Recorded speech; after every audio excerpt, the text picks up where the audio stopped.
Hello. Hello. All right. Let's do it. Let's go. Does anybody have a cinematic backstory they want to share? Otherwise, I'll roll on the table. I have nothing. Nothing? Okay, nothing to report. All right. Sounds good. All right. We're gonna roll a D484. Woohoo! All right. Let's see.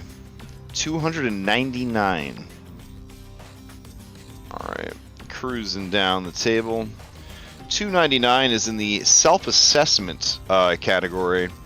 What memory does your character want to forget the most? Why? Okay. Something to think about. Something to ruminate on. While you are thinking and ruminating about that, does anybody for a third hero point and a third hero card draw want to sum up what happened last time on Outlaws of Alkenstar Sunset? Also, is someone willing to play as Jericho Darling? They're having a terrible vacation. They've been accosted by the government, lost their passport, they've had the flu for 2 days. The least one of you guys could do is honor their wishes, play their character, not get their character killed. Anybody? Any takers? No? No one? I could try. I could try? Okay, sure. Alright. Let's see. Just overdriving and punching, right? That's what I've been told. It sounds like it. Sounds like it. Alright, you are now the owner of Jericho Darling. Okay, does anybody want to do the recap? If you do, roll D20 into chat. If nobody does, I will try my best to do the recap of myself. Anybody? Going once? Going twice? No? No one? Alright, let me see. Man, 3 hero points, guys. Okay, well, here we go. I'm dealing with Forge Pluggy and it's... I see. I'll do it. What? No, it's fine. No, it's okay. I got it. No, I don't want you to have the hero point. I'll do it. I got it. It's fine. Alright, this countdown already happened. I can't do anything about it. That's right. Alright, so what happened last time is you guys found out about Loveless going missing, and your contacts within the government. She wanted you to infiltrate the Vault of Secrets, locate vaults 14 or 15 question mark, and basically see what you could find in Loveless's office. You were well on your way to doing this because you were setting an ambush to Shanghai Grand Theft Auto, whatever you want to call it, a carriage that was carrying shield marshals and scientists who had been forcibly employed by the government. You were able to successfully bluff/intimidate the shield marshals protecting the carriage. You let them live. They left to return to the town of Martel, whence they had come. You even got the 2 scientists on board for your ploy. You arrived in town, you bamboozled your way past the essentially gate guards of the city. Once in the city, the horses for the carriage were on autopilot, but as you were going through the streets with your entourage of 5 raptor-riding mercenaries led by someone known as the wood chopper, not the lumberjack, a man's store was robbed. You guys decided to go vigilante cops, and you hacked the Clockwork mounts to make them go faster, caught up with the assailants, arrested them like a Marvel superhero. You just tied them up and left a note that said they were under arrest. And then your most trusted NPC, Vashon Gattleby, returned all of the stolen money. While he was doing that, the rest of you continued to the Cupcake Factory, which was actually a front for one of the entrances to the Vault of Secrets. You bamboozled your way past the gate guards there, and rode the elevator down to the secret hangar bunker where the vaults were located. Serendipitously, it was the exact right garage to park the wagon in. And after exploring Vault 15A or 14A, you I think it was 14A. You realized that you needed 14B. You did meet some colorful characters, including a washed up but not completely burnt out police chief who wanted to stop Loveless and get the city back to normal, but just didn't know how. You gave him a lot of false hope and then left. You went into Vaults 14B, you snooped around. Immediately, Henry, with his incredible perception, which makes a lot of sense for the fighter to have a better perception than the gunslinger, than a rogue, basically than any other class in the game, makes sense, was able to hear through several walls of metal and stone Shield Marshal Skedra hearing you guys arrive. You guys went and found her in her office, but she had activated a rune of invisibility on her armor, and you were still able to shake her down, intimidate / persuade her that she was on the losing side, not just of history, but just literally the losing side. She agreed to help you guys. She gave you the information that she knew, and that information was corroborated by unsent letters found on Loveless's desk. Those letters, Skedra promised to get rid of them. As she was scooping them off the desk into her invisible pouch or whatever, you guys heard the joyous sound of macaroni and cheese being made out in the hallway, and it turned out that a rootin' tootin' gelatin newton cow folk named Olaf Slimeheart had arrived with his entourage of shield marshals. They were here to basically purge / clean up Loveless's office suite to make sure that there was no incriminating evidence. Now, this guy, a former giant turned into a gelatinous cube by a wild magic surge, had a pretty bad boy reputation, and you didn't want to risk getting into a gunfight, which would raise the alarm and possibly trap you guys in the Vault of Secrets with an infinite amount of bad guys per the adventure. So you did the next best thing. You used magic farts and skateboards to distract the bad guys, and through a very, very loose interpretation of the infiltration system, were able to get in and get out successfully. Now, burdened with the knowledge of 3 potential leads, you must decide, though it's not much of a decision because of sequentially how they happen.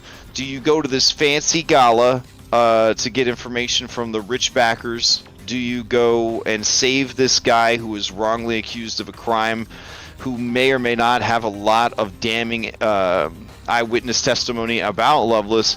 Or do you find this mysterious Dash Darling, who is the partner of the accused man, who also has information but has gone missing out in the Mana Waste near where her dinosaur ranch was located? Woo! And I think that's where we left off. Merry Christmas. Alright. So if anybody would like to answer this question, roll a d20 into chat. What was the question? The question is, what memory does your character want to forget the most, and why? Oh man, Kelly coming in with a nat 20. Going once, going twice. All right, Kelly, answer the question. So there was a conversation. I'm completely making off and completely is non-canon, but I'm gonna say it anyway.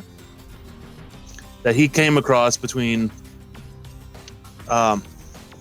Henry and Jericho Darling, talking about adjusting to being skeletons. And things got a little awkward when they're describing how the feeling of not having those organs but still feeling like they're there. Oof.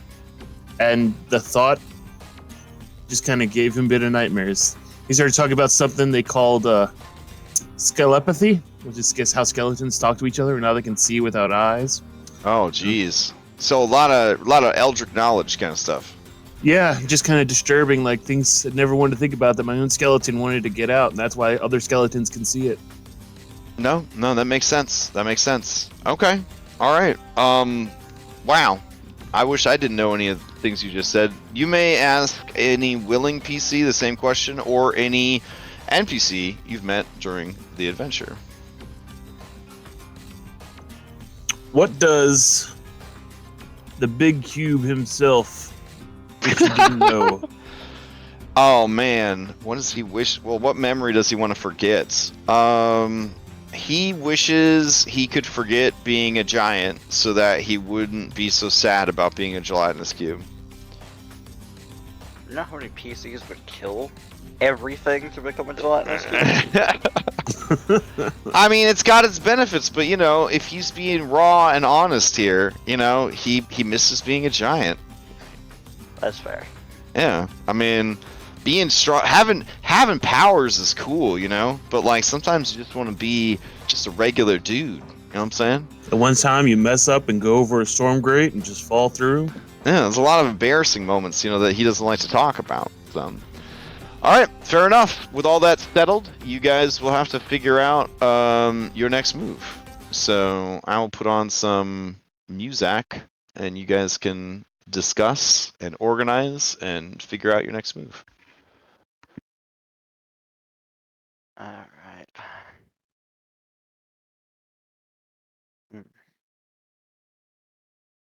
So we're gathered together, wherever we're hanging out normally. Yeah, you're back at the shop place. you're back at Shanty de Gattleby. Yeah. Okay. So we're there. All right. All right, team. We gotta figure out what we want to do. We've got 3 tasks. One's got a mystery date. The other 2, there's the gala tomorrow from 7 to 12 at night. And then the next day, that's the hanging at sunset. So there might be time to do things before, but it depends on how far out this mystery rancher is, and actually figure out where they are. Because I don't, do we have like we just have to figure out where they are, right? Like we don't actually have a location. Yeah, I don't think we have an actual location yet. You do not have an official location yet, no. Which one is first? The gala. The gala is happening tomorrow at 7 o'clock, between 7 and 12. And the following day is the hanging. And Dash Darling has a mystery amount of time to be saved. So, gala, hanging, mystery time. And we have 3 days? Well, it was right around 6:30 p.m. on the 6th when we had last left off. And we also had the lead that Irene Bird will be covering the story. And they like to hang out. The gala's 7 p.m. to 12 a.m. But we have about we have about 24 hours, a little bit more time before it starts. And I guess we could spend the rest of the day planning / listening for information about the dashing lady, too. And Kelly has a contact that Henry knows that will be going there, covering the story, who hangs out at the Powder Horn Saloon. We also know that.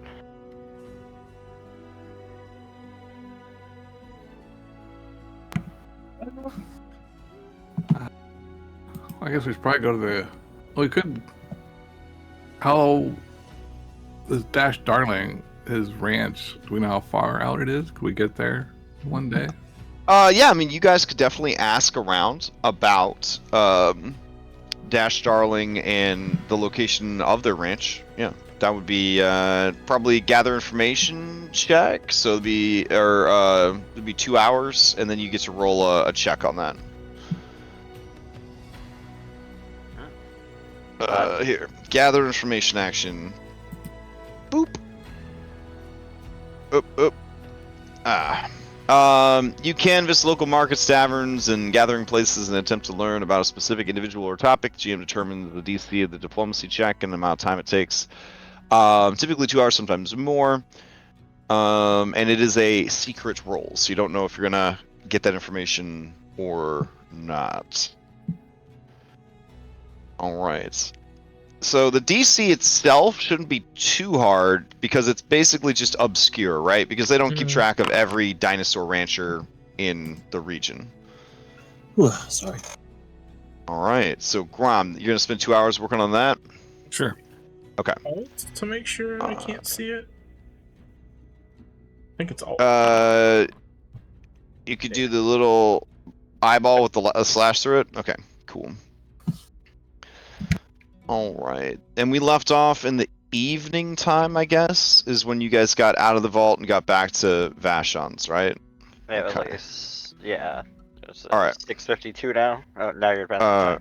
Yeah, so now it's 10:52 at night by the time you would have gathered that information, just, going around smoke side, asking questions, buying cheap beer, listening, that sort of thing.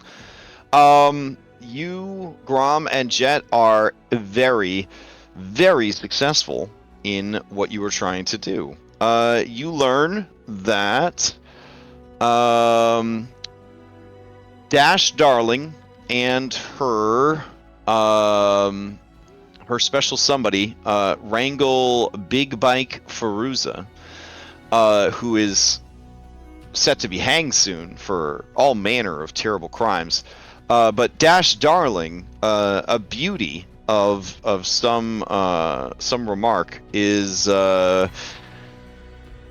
let's see. Okay.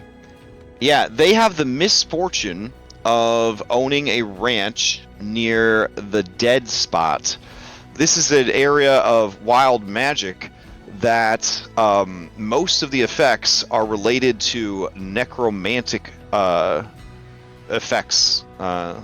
So it is considered a very cursed place and a very dangerous place.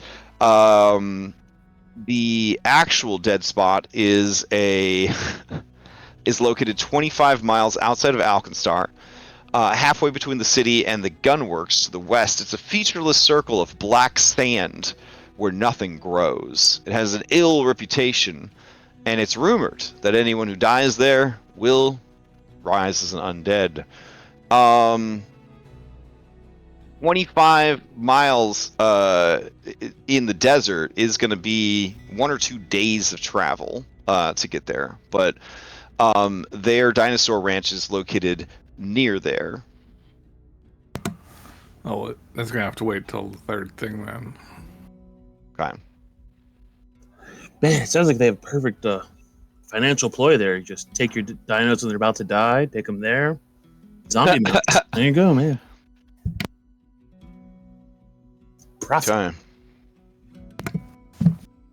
Well, if it's taking up to 2 days to go out there, then we'll have to do it in the order: the art gala, the hanging, and then finding Dash. I'm pretty sure. Are we planning on saving the witness? RNG wise, the lowest we have is 2 days. per dash, I believe. From if I remember what happened last time. I know we have a guaranteed day, and that there's like, well, that's that meta stuff, but yeah, Stuff can happen. Yeah. I said that the lowest the roll could be would be 2 days. So it could be 2 or more days that she has left to live. But you have the gala tomorrow night, and then the witness is being hung the following day.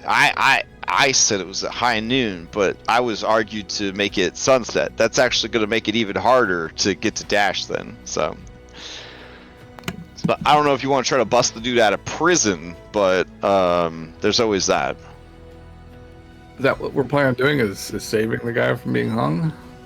Well, the idea is that he might still have some information that would be useful. You could just let him go. And it's the shield marshals that have him, right? Right. So we don't have to wait till he's being hung to rescue him. We could try it beforehand. Yeah. Like, go to the art gala tomorrow evening. Where's he being kept now? Can we figure that out? Find that out? You'd have to do another round of gathering information. Fine. Is it? Do we still have time tonight for that, or have something in the morning? I mean, you'd just be staying up late. I mean, it's like 11 o'clock at night right now. There's a. Oh, it's 9. Oh, okay. Yeah. My bad. Plus we deal with contact. It works with the newspaper. They might just be able to tell us. Well, I was thinking, now we got a new ally in the. It's on Vault 1A. I mean, that's true. see if they can give us a pardon for him, or maybe a temporary leave. Explain that he knows vital evidence that might put Lovelace away for good. Yeah, I suppose it'd be too easy to ask our friends in the government to just let him go. I mean, People we're working for. You could. You haven't actually brought any of it up to them yet, right? You just got this information. Yeah. But if it's the shield marshals, right? Holding them, I think I still have a point of contact, but it would be a big risk to talk to the point of contact. And that would be my former shield marshal, Jacob.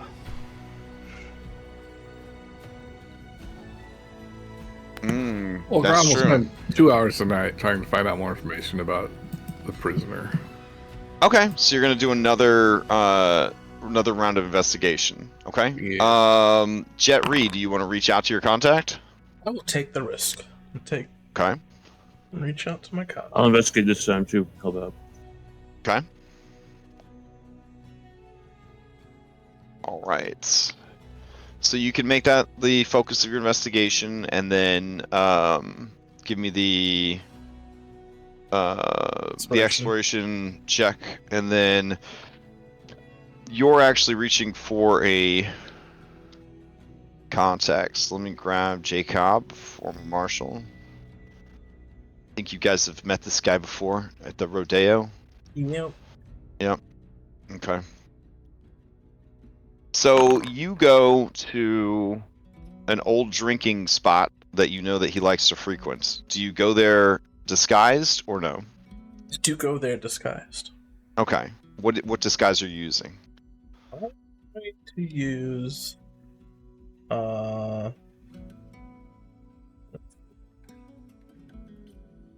just use my other form. That'll be easier. I won't risk a surge. Okay. Yeah. And it might be something he recognizes, and then if he recognizes it immediately and scurries off, I know that it's not good. Okay. Fair enough. All right. So you go and meet up with him. While you're meeting up with him, Kelly, you and Grom continue your bar hopping investigations, this time trying to discern the location of where this Wrangle Feruza might be held. All right. So, Jet, you find Jacob. He's drowning himself in alcohol, which is a bad sign in bad sign in Alkenstar. It's a bad sign in Alkenstar. But he seems to be in pretty good spirits. Kind of blearily watching the bar around him, but he himself seems to be in low spirits. Like he's cheerful, but like not as cheerful as you remember him. All right. I take a seat next to him. Mm-hmm. And I ask him, "What are you drinking?" Oh, he looks at you, and he almost without seeing you, and he says, just whatever I can choke down. I get. Hey. Oh. And he kind of squints at you with this one eye. You taking a big risk? A big risk. Well, I am, but Well, the situation calls for it. I hope it's worth it. What do you need? There's hearing of a man who's going to be hung in the next couple of days. There's a lot of hangings. An innocent man. Aren't they all? No, this one I have on good authority that he's innocent man. I was like, I'm trying to remember this innocent man's name right now. It's a nice, it's a very Dungeons and Dragons, Pathfinder, medieval fantasy name for sure. Wrangle Feruza.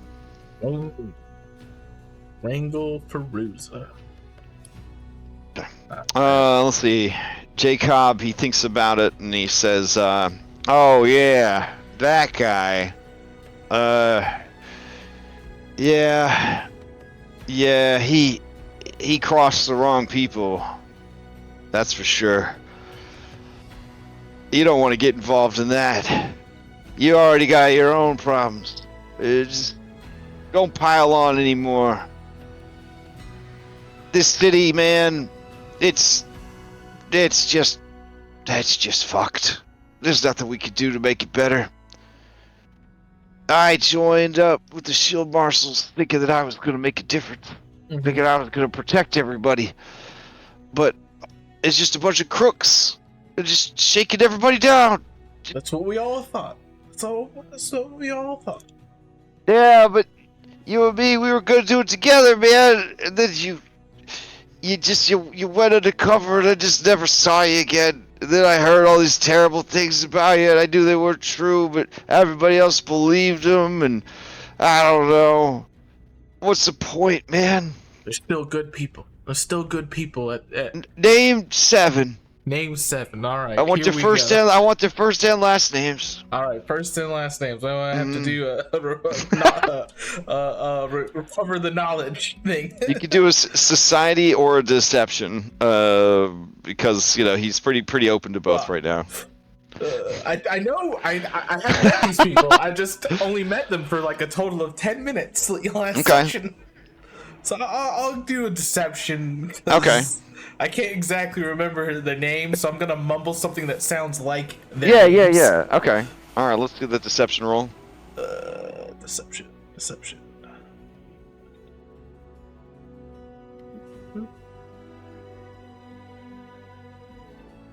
Oh, okay. He says, really? Wow. I didn't think. Okay. Wow. You even knew all the last names too. That's... Okay. Maybe it's not so bad. Well, you say that this guy is innocent, that he didn't do it. Is that what you're trying to say? Yes. I don't know, man. What? How could you be sure? But I have it on good authority that this man is innocent, and I touched my nose. Oh, okay. All right, he says, well, I mean, he's being held in some pretty high security based on the crimes they said he committed. War crimes, selling secrets to the to Nex.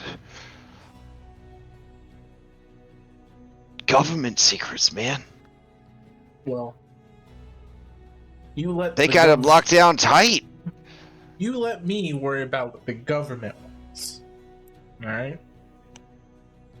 I can tell you that maybe we can make this real easy, right? Where we don't have to break in, right? Hurt nobody. We don't want that. They're gonna have to transport this guy at some point, right? Or something. Yeah. Well, that's the thing, man. They don't have him in a normal prison. They've got him in Ironhold Asylum.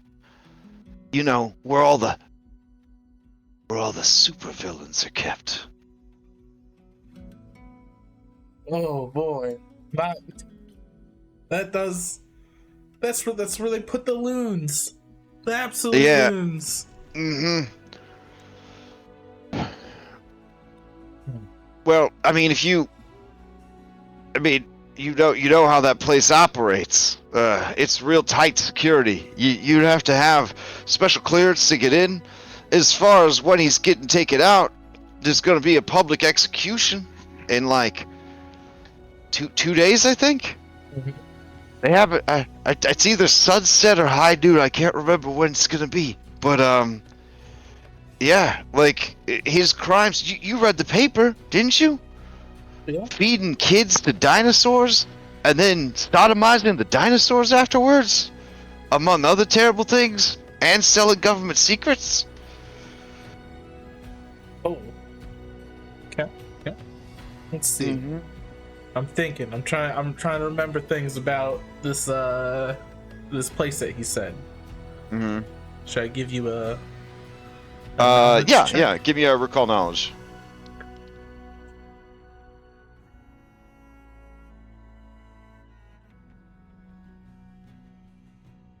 Right. Let's see what you got. Okay. So your role wasn't great. You've heard of this place, but you've never had to work there, and you've never had to go there. But I know where it's at. But you do know where it's at. Maybe my allies will know when I bring them up to speed. Okay. Maybe they can help me out with trying to find out more information. Where are they gonna hang him? You know where they're gonna hang him? Oh yeah, I do know that. They're gonna hang him on I think it's on North Bridge. How far is North Bridge from where he's currently located? There's a map. Okay, so over here on the map, let's see.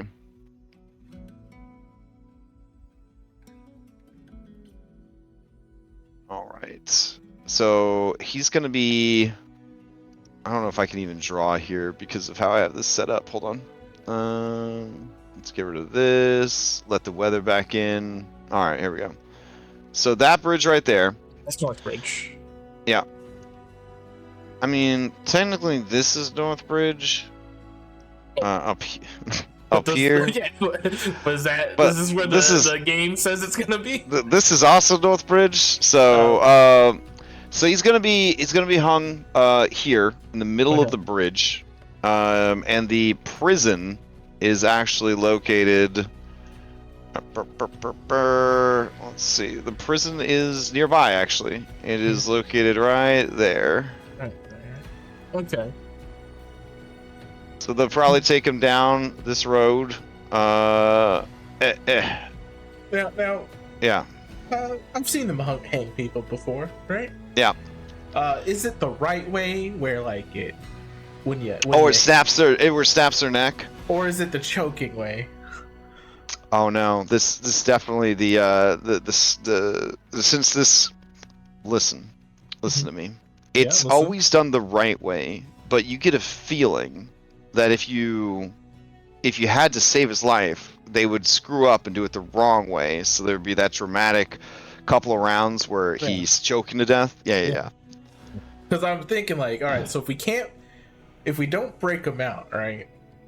Oh, if we can't break them out, but if we can get a boat or something, right, out there, and try to a boat sounds cool. Yeah, okay. make that impossible shot, you know, for the rope. And then someone tackles him after the shot over the side of the bridge into the boat. Well, he has to just fall into the water, and then we'll get him. And then is that how they do it? They just like put the rope around him and throw him off the bridge? Oh no, they hang him on an actual like platform. They set up a platform and everything. Yeah. Oh, okay. I think they'd like hang him from a bridge or something, because that'd be more. Well, because their dead bodies would just be there. And then I mean, you guys live in the city. You're kind of familiar with the situation, so I'm going to post in the chat. What the map might look like if you were to picture it in your heads. Like, Yeah. All right, hold on. There we go. So there he is being transported in a wagon with guards, and there's the gallows. They keep. See, that's right. It's right there. Yeah. Is this the gallows? Yeah, this is the executioner. Which one's the gallows? Is that the one in the middle, or is that? That's the bottom right. Bottom right. Oh, okay. Yeah.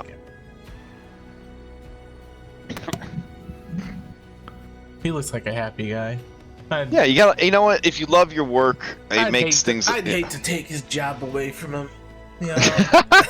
So maybe the best method might be just to do an ambush on the transport. On the what? When they transport. An ambush I think so. That's as they're going through the city kind of deal? Like another wagon stick up kind of deal? Yeah, what you do is you cause a thing in the middle of the road, so that way they have to take a side road that you get the ambush at. We block up the main path, so they have to take the in between the buildings path. Oh, okay. Yeah. I'm feeling it. Some crime drama stuff. Start a whole riot, say it with a little flashbang, but tell everyone that it's that new powder that's been going around. Oh yeah, have something go off, and that's the new big bomb that's been roaming around. Get people jumped up in a. I can tell you this: that when you reconnoiter with the others, Grom, you were unable to get any information, but Kelly was able to get a lot of information, and when the three of you, Jet, and Kelly all kind of meet back up, Kelly, building off of what Grom found out earlier, and then what Jet found out now, and then what you rolled on your check, you do know that he is being held at the Ironhold Asylum, a notorious high-security prison situated on the outskirts of Smokeside near the river. This formidable facility is designed to contain the most dangerous and cunning criminals in the region, including masterminds of organized crime, rogue inventors, and other individuals deemed threats to society. That would be where, I guess, Feruza is being categorized. It is a massive fortress-like structure made of reinforced iron and steel, with towering walls that are nearly impossible to scale, etc., etc. It is pretty well known that it is hard to get in and out, and they do have automaton guards on the premises as well. Let's see. And this image of the bridge, are all those people? Is that a bunch of people? It's on the left. Those are people that will joyously watch someone get hung, because they're really into that shit. Especially if they feed children to dinosaurs and then sodomize those dinosaurs. And sell government secrets. All things that this guy has done. And if we wanted to do it on the bridge, I could make some of those owlbear eggs and some greater smoke balls. That'd be amazing. And we just have total chaos there while all those people go running and the smoke's everywhere. Well, it doesn't make us, invisible. We are concealed. We could then do our thing, try and grab the guy, go over the bridge. Maybe it's like how far down from the bridge to the water? What's the distance there? Gosh, yeah, it's about 50 feet. So we can just have ropes ready. Yeah. And we were planning on diving in too, so. Oh, we go in the water, and somebody be down there with a boat, and we skedaddle out of there. No, like it's just softer to go in when you plan to dive into water, so it reduces the feet even more. Yeah. It's to Henry, it's a joke. The idea of falling damage for this. Now the question is, how much falling damage can this Feruza guy take? Probably not much if he's been like started a side. If he's a falsely accused cattle rancher and handyman, yeah. Ooh, what's the what is the wild magic search chance for tomorrow during this time period? Yeah, let me grab you the sheets. The whisper sheets. If we can find a way to use like a feather fall or whatever they call it in this system now. I mean, dude could probably just be knocked out. I doubt he'd die from massive damage from it. Oh, fair. I'll let him be knocked out before I cause a wild magic surge. I agree. Yeah. But I'll check the calendar anyways because it's good to know. So I'll give you 6, 7, and 8. 6 is almost over, but let's see. 6, 7, and 8 of Rova. I feel like the worst thing you could do in this town is be like a magic terrorist. You just go around casting spells at the worst possible time, just causing magic surges everywhere. Oh. That's the kind of people. Selection. That's the kind of people that get locked up here, man. I honestly and people that feed children to dinosaurs and then sodomize those dinosaurs. All right, I've pinned it in the chat.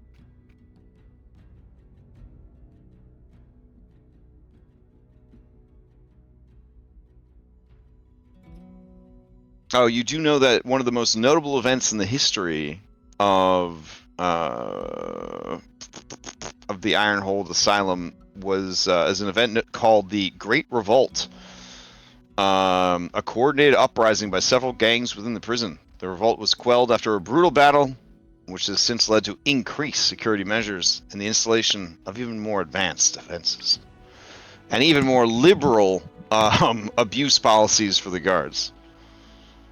Yeah, I don't think we want to try and assault that place. I'm sorry, Tom Cardos. Your cool prison map will have to wait for another time. And if everybody else wants to do it, I don't think we can't. I'm just saying that seems like the worst. I mean, I don't want to attack the prison. I'd rather attack him while he's on the road. Well, yeah. there was this really cool Claude Van Damme movie where he got sent to prison undercover. It was called Bloodsport. I don't know if you guys have heard of this movie. It's pretty good. Wanted. I don't think us going to jail is going to help us. Oh, yeah, that would be bad. You're right. Oh, man. You don't want to hear about the Clockwork enhanced guards that get elective surgery to become Clockwork cyborgs? Wait, the Clockwork guards. Yeah. But then they get surgery. the human guards actually get Clockwork surgery, like elective Clockwork, like grafts and stuff like that. Okay, the way you said it made it sound like the Clockwork decides to get like cadaver parts put on it. Yeah, no. Yeah. The Clockwork decides if it wants the parts. Oh no. Can't have a robot. Which would be cool. I mean, the automatons that decide they want to be flesh. Mm-hmm. And Nobody's saying anything about that to sweep up. The warden, who's known as the Iron Viper, Victor Havoc. Holy shit. I feel like this could be an entire mini campaign. Yeah. I feel like we need to also fight that guy. He's hiding the experience point in his pocket. You know? A milestone. If he's got a milestone, That's the kind of guy who hides a milestone in his pocket. That's all I'm saying. Oh man. In a sandbox game for sure. In a choo-choo train game, probably not. Oh man, he's a sharp chiseled face marked by a prominent scar running from his left eyebrow down his cheek, a remnant of a close encounter with an escaping inmate. I have a nightmare of Sweet Pup hearing about these prison guards and then combining that with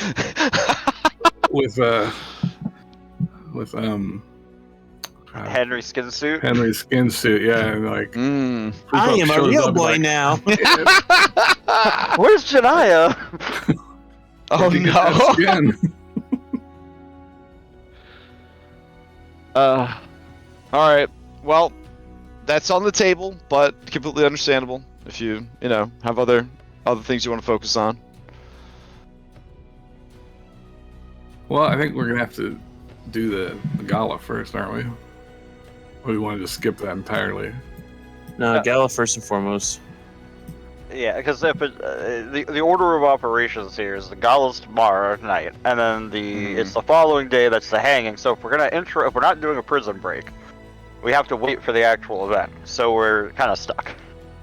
Well, you did have that idea of diverting the route of their thing and then kind of ambushing them, right? Yeah, but that's going to happen at a specific time. Like we don't control the timeline. We're just waiting for the time. Yeah. I got you. Okay. Is that what we want to do then? Want to go with the prison break while they're traveling to the Well, I can. over along here? Let's see. A snatch and Finding- grab. Finding out the route they take, of course, will help us. So I guess asking Jacob is like, what route do you think they take? Oh yeah, he tells you the predicted route that they would take, which is just down a main thoroughfare to another main thoroughfare. Okay, so Like out in the open, no secret routes, no risk in it, right? so we just have Now to he find does a way. he does a couple more drinks in tell you about certain prisoners that never make it to the executioner. They either go missing or they show up dead between leaving the prison and making it to the executioner. Oh. Oh. Well, I guess we're gonna find out if he's dead when we do an ambush. He said a lot of times prisoners that end up in that joint are the kind of prisoners that know too much or are too dangerous to live, or they've made too many enemies on the outside. We could fix up a body to look like the guy. Just send the dead body to there, so everyone thinks he's dead. Well, yeah, but he's saying they die in the prison. Yeah, but that's utilizing that knowledge to benefit us, actually. You know, If he's maybe alive. had some. He shows up beaten up and dead.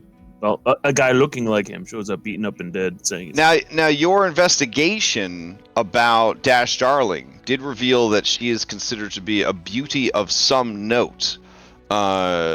Some argue one of the most beautiful women in the region. So it makes sense that Rangal Faruza is kind of a lady killer. "How'd you get my picture?" Well, I mean, it was part of the adventure. Damn. Included.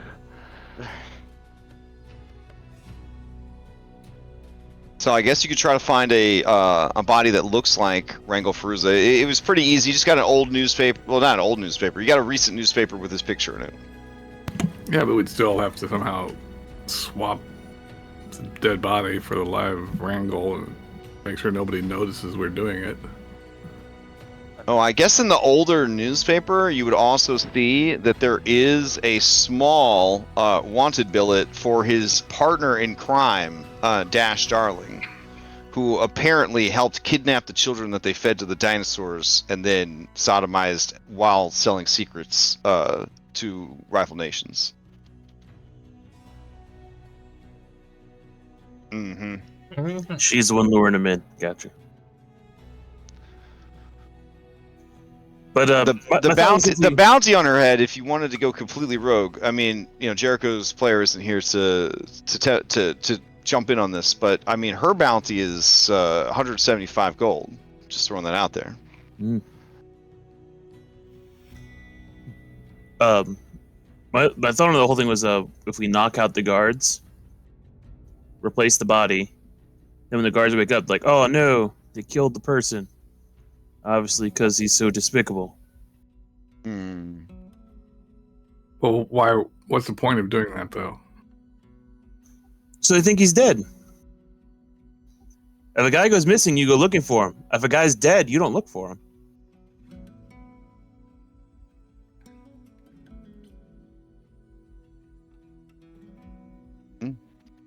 He's got a point. That's my thought.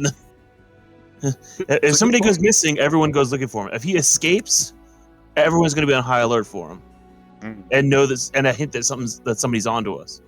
Yeah, If he shows up dead, then maybe somebody silenced him. And last week, you did find out that they have trouble identifying corpses because they don't like to use magic to speak with dead, and not a lot of people can afford a dentist, so there's not very good dental records.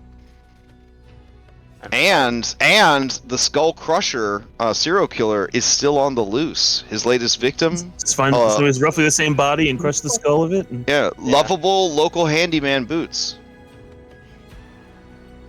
Now, here's the thing.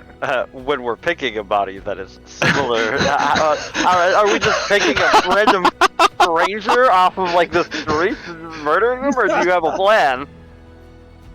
Like, is it like, oh, we stopped by the local corpse yard, and, like, that looks close enough? Like, what? I mean, everything's for sale in Alkenstar, bro. Do they have a morgue in? Oh yeah, for sure. All right, it's gonna be a late night. Do you guys meet back up 2 hours later? So now you guys are at 11:30 at night, and you're discussing where are we gonna find a body that's kind of like Rangel Farouz's Studley dad bod, and that's when you're like the morgue. Oh, and, is there, like, a standard prison outfit they typically hang people in? Because we'll want one of those, too. We can swap the clothes. No, we'll swap You the don't want clothes. to you don't want to take the time to swap clothes. You know how long it takes to swap clothes? Well, it's true. It does. That's fair. That's fair. Okay, man. Have you done this in real life? Is it like you feel? It seems like you're very knowledgeable. No, don't answer. Don't answer. Don't answer. Okay.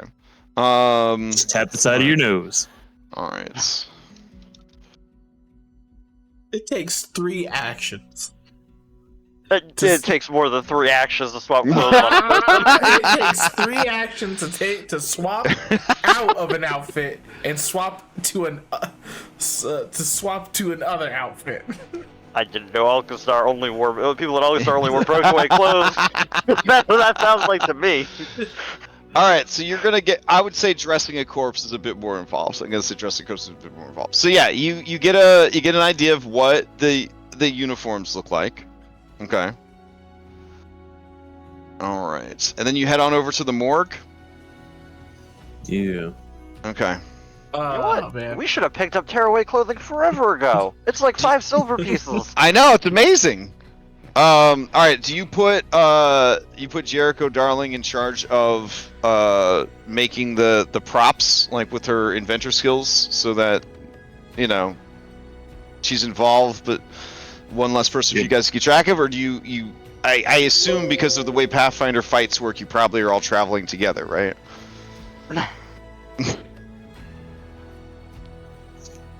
Probably. Okay. Yeah, we'll travel together. It just makes it easier.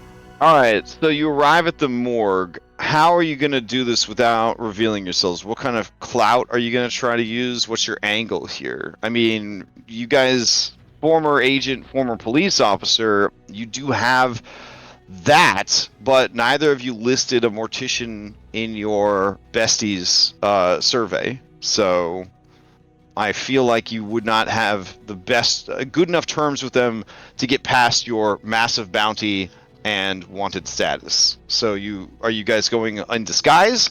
Are you going to do another infiltration to try and steal a corpse? Like, what is your plan here? I want to try to go disguise, posed as a forensic inspector. Okay. Fair enough. That's what I do. So. Do we have a bag of holding or something we can put the body in? Or are we gonna try and wheel one out of here? Another great question. Yeah. This part of the plan is really it's extra. It's fucking extra shit. Yeah, it needs to be. Let's see. It's somebody wanted somewhere else, so we're looking for a body to take back so they could be buried, pay for their crimes. Still needs to We're looking fit. for the identifying mark.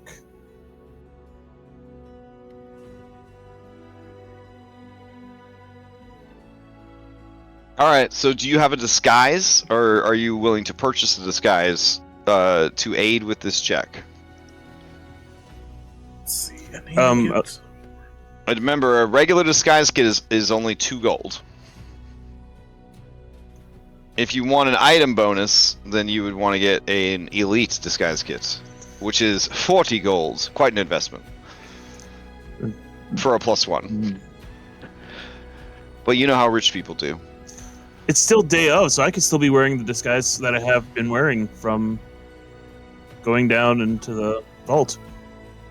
Do you feel that disguise is selling the forensic medicine doctor that's been sent to investigate? He was the inventor of the two in Wild Yeah. Wild West, so you know. Oh, okay, okay. He looks sciencey. All right, fair enough. Okay. So, Agent Calvin Klein, Kevin Klein, you arrive at the mortuary. What are the rest of you doing? Keeping watch, or is anyone going into the mortuary with him? Probably keeping watch. Okay. I don't remember what my disguise was. The blue lady, right? The blue man. Yeah. It's a blue man. I think I was disguised as like, what is it? A cola? Was it a cola? Yeah. And do you want somebody to come in with you, Kelly, or do you want to go solo? Oh, I guess we need somebody to help us wheel out the body if it. Is that what we're doing? We're wheeling it out? Well, sounds like Well, a Henry job. Yeah, I mean, Henry did look like Will Smith, so I mean.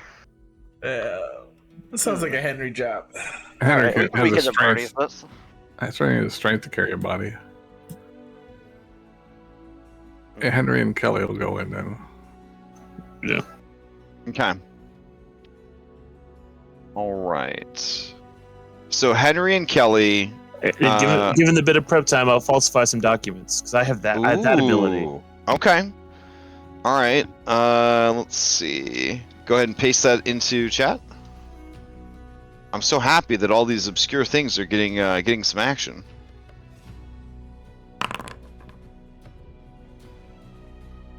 Okay.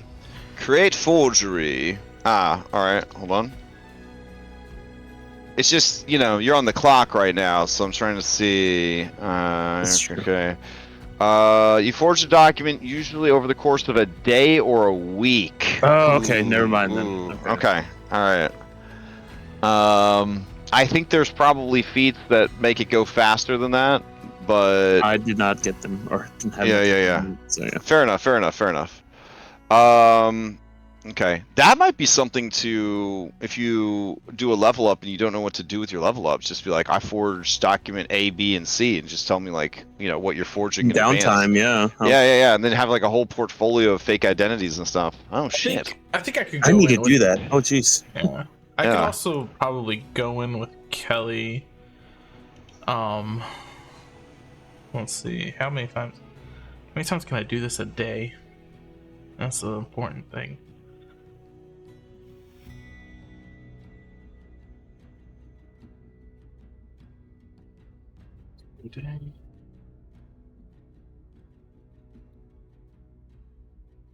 I already changed shape, so I don't think I can do this because I think I already changed shape once today.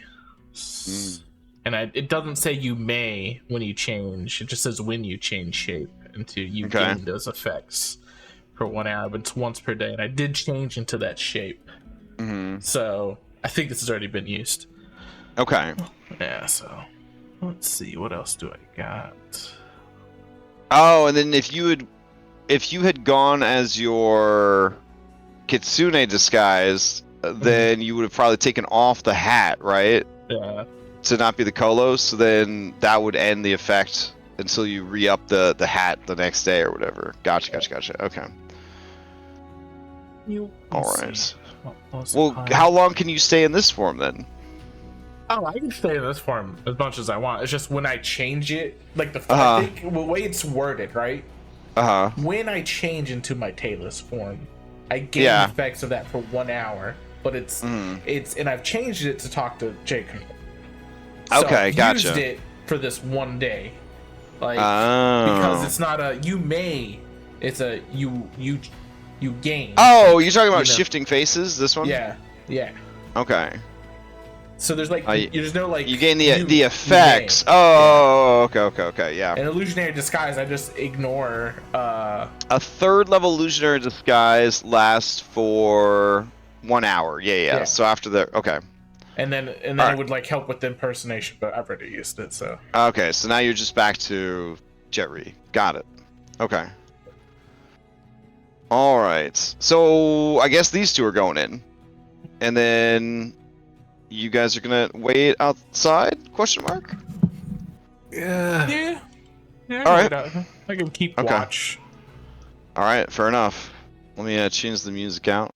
And we just you guys come out with the body like carried between the two of you, and we're gonna go down the street like that. Is that the plan? Yeah. The plan is obviously we can do Bernie, isn't it? Is it possible we could like get a U-Haul wagon rental that we could be sitting out in front? They can put the body in.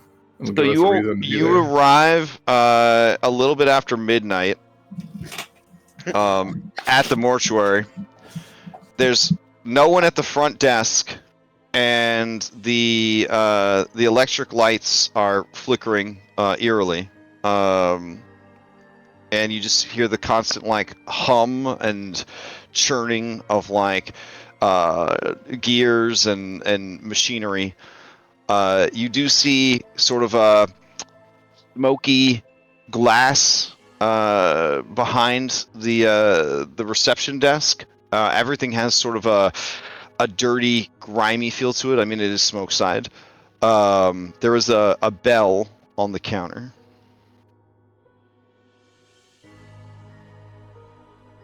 I will ring the bell. Okay. As you ring the bell, something rises up from behind the counter.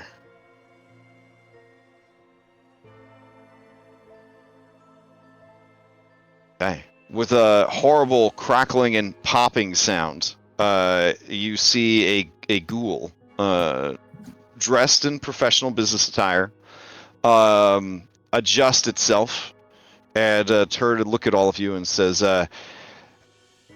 well, who do we have here?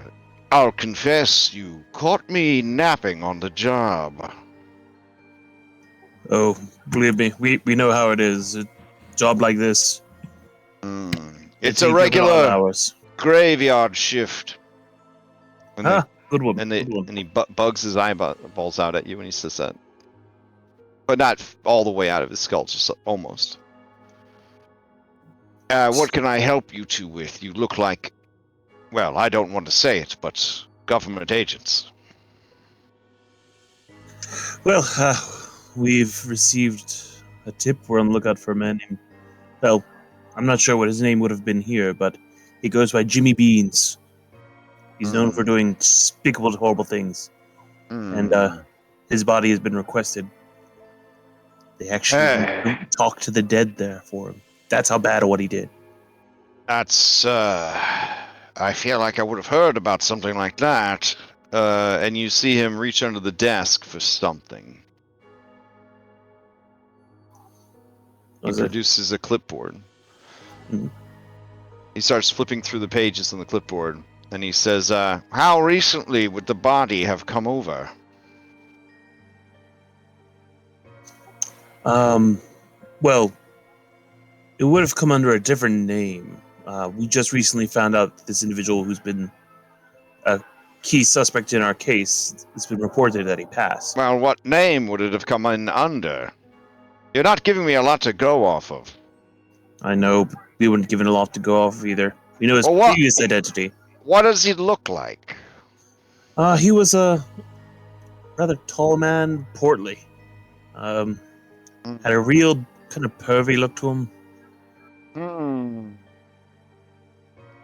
All right, he's gonna need a deception. Alright.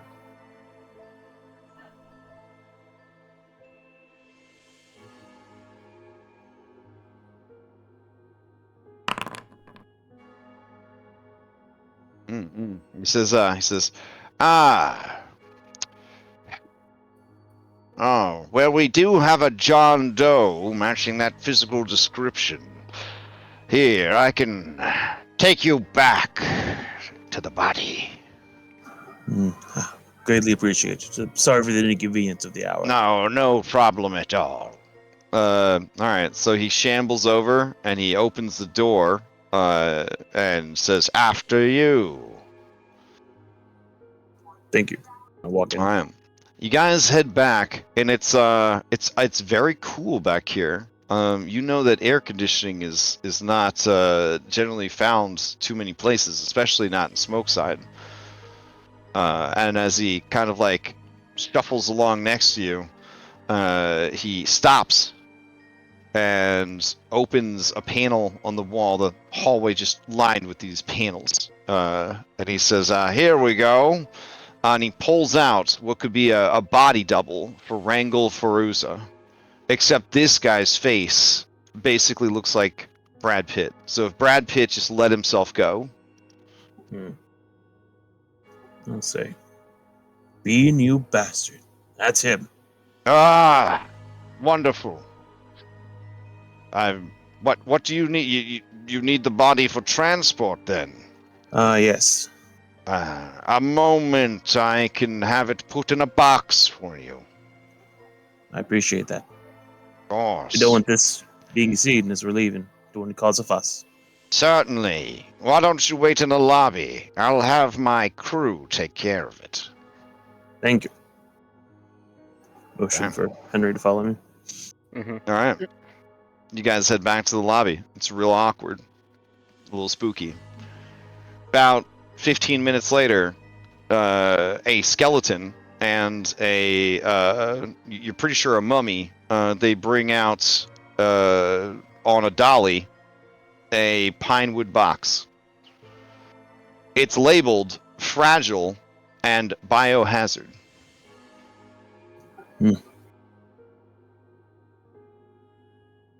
It's not coffin shaped, but it is a long, big rectangle made out of wood. Spooky. We can wheel it out to your carriage then. Or your cart. Oh, no, that's why I brought my associate here. His strength is remarkable. He's going to carry it for us. You're just going to carry it. Well, at least so we can get to our cart at the outskirts of town. Well, I'd have to say that this would have a bulk of at least 11 or 12. I mean, do you feel confident in that? You are certainly a man of stature, Mr. And he motions to Henry. And Henry will just go. He'll just grunt, and then he'll go to pick it up. Because if he was planning on carrying this out, he can carry up to 13 bulk. Okay, fair enough. So you strip down to make sure you were like ready to carry. Okay. All right, so you heft it up, and the mummy goes and like kind of claps, and the skeleton gives you a knowing look, Henry. That's, I mean, you know, what, skelepathy or something creepy like that? I'm just thinking of Joaquin from, like, Shadow Hearts. He knows you're a skeleton trying to pass as a flesh person. You're ashamed of your people. Dang. All right, well, the mortician says, well, I just need you to sign some paperwork and everything will be fine. Of course. Okay, you come over to the counter. Now you can make your forgery check. It will be against his perception, which is, I guess, how they investigate things in Pathfinder. makes sense that fighters would be the best people in the world at finding falsified documents. Kelly's actually better than Henry is. Technically, by 1 point. The guy who specializes in investigation. Nice. Oh my god. Alright. So, Henry, you glance over and you see Kelly filling out these forms with the expertise of a well-trained lawyer who's also a big fat liar. You fill everything out perfectly. So perfectly that the bureaucratic mortician says, wow, this penmanship, incredible. Thank you, Agent Klein. Of course. And thank you for your professionalism. It's been a pleasure. Yes, wonderful. Have a good evening. And you, gentlemen, and you. Okay, yeah, the mummy gives you a thumbs up.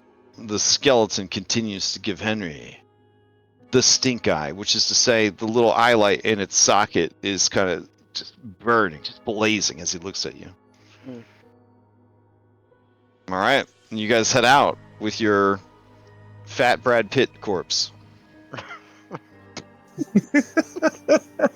There's only way this was gonna turn out. I don't know what you assume.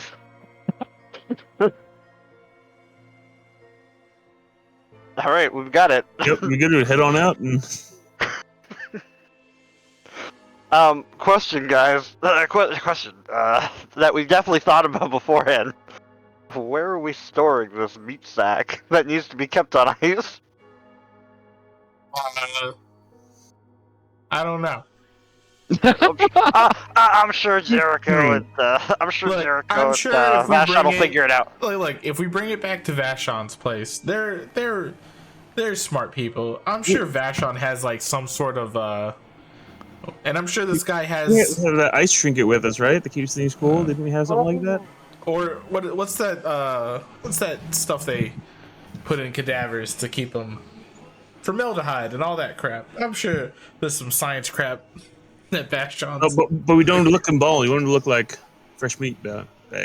We're In gonna our early adventures, I think it was the brewery we went to, didn't it? They had a refrigerated thing. We broke it apart. Yeah, brown bowl. You just pick up some brown molds and it'll be fine. Like, let's just make an order of ice. Let's just be like, we need a big ice cube. Give us ice. So now you're gonna stop by the late night ice depot. No, I'm not. I'm going to bed because I'm fatigued. Actually, Well, hold on, does Jericho whoever still have the ice box or whatever we had, the magic icing? She does. She's been afraid to use it ever since Grom's gravity incident. No one's wanted to use any wild magic. It's weird. I'll use it. I'll take the penalty for it. Okay. I'll accept responsibility for using it to chill. All right. What was this Chill the body. What was this guy's name?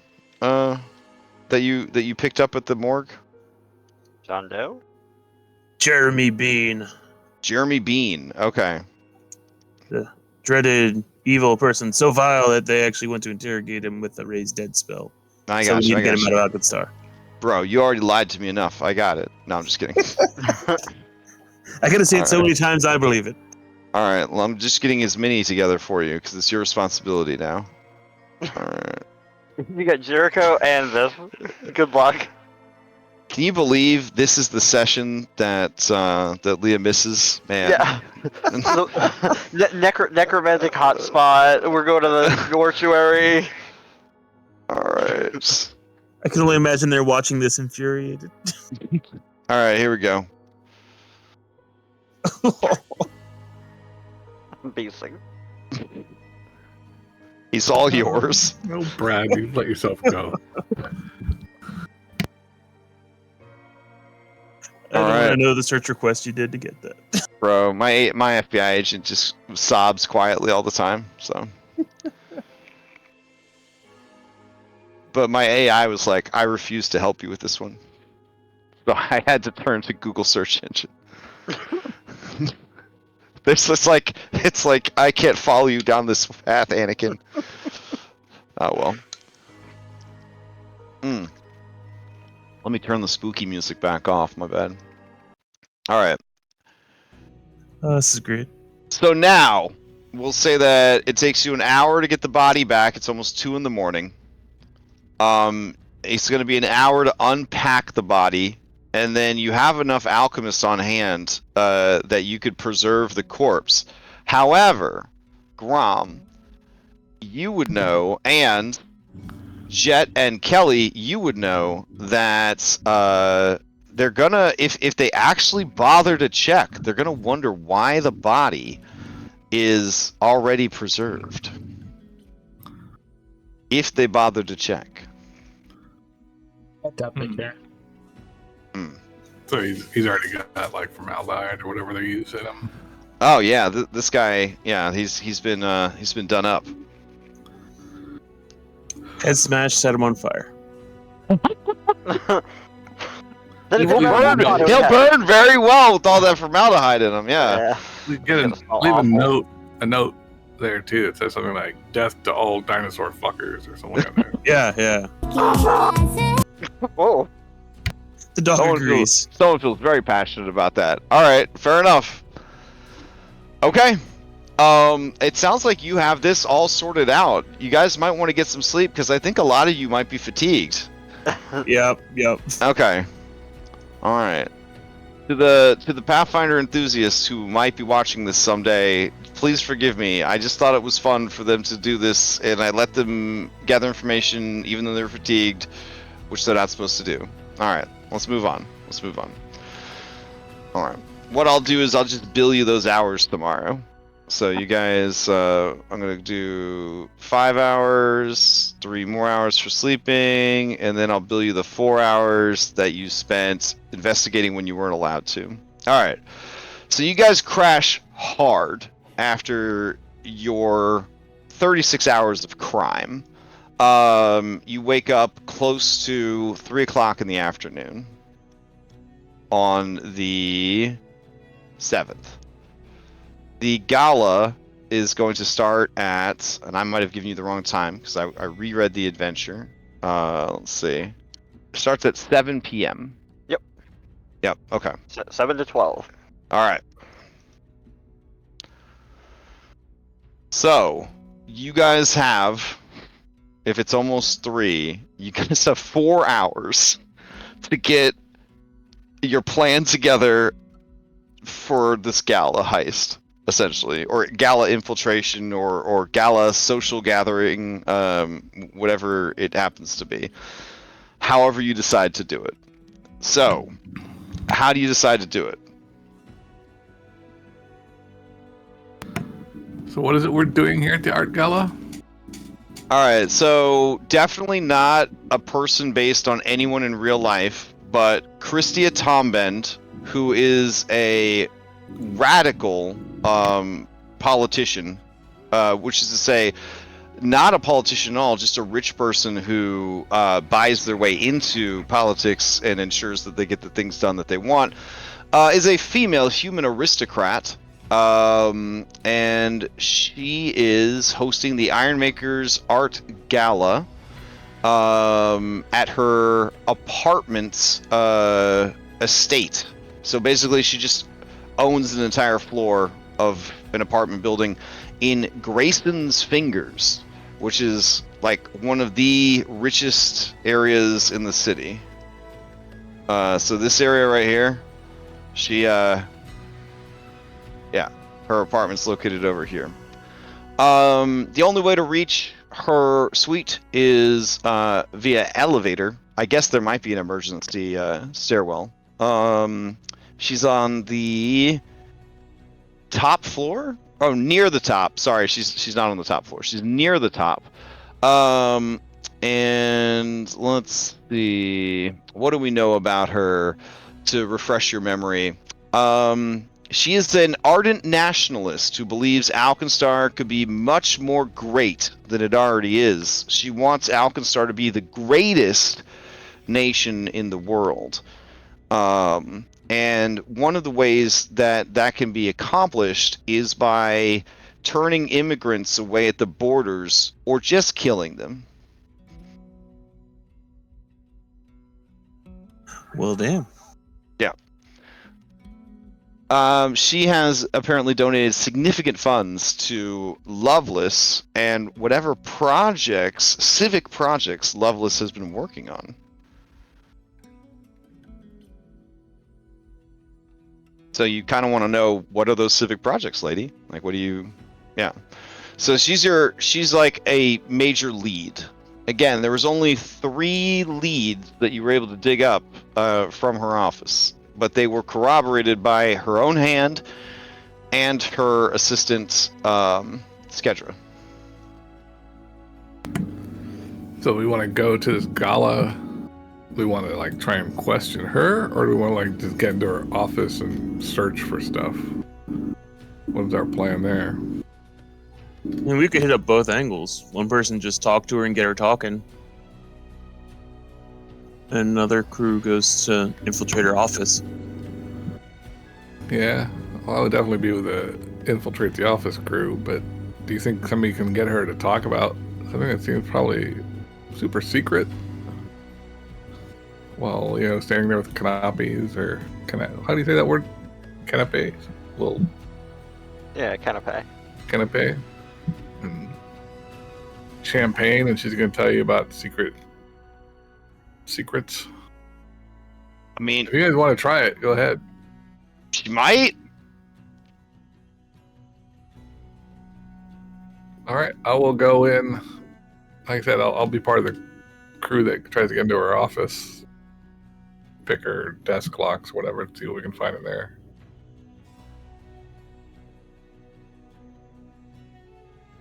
Okay. So, I think your best bet would be to find out more about the event. Probably. Yeah. I will do that then. So So I have 2 hours to search for information. Yep. All right. Is there anybody else that would like to gather information about the event?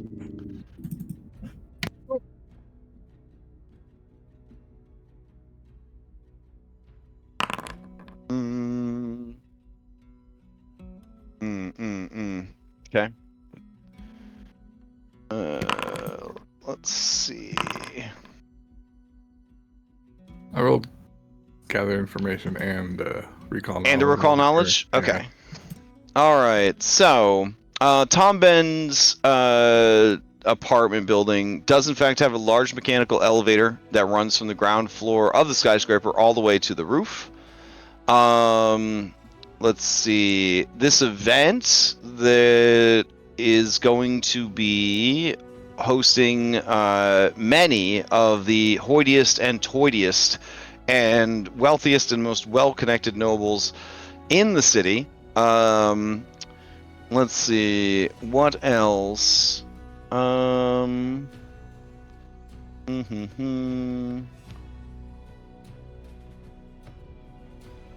Alright, the event is going to have private security.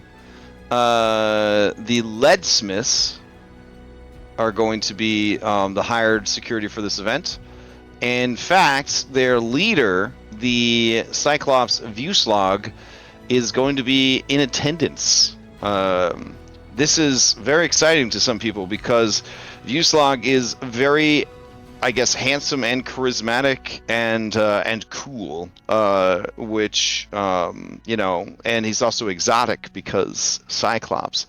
So he's kind of built a reputation for himself as sort of a gentleman's murderer. You know what I'm saying? So he's got that bad boy that is a good guy kind of vibe going. Let's see. Expensive and delicate artwork is going to be on display. It's going to be fully catered.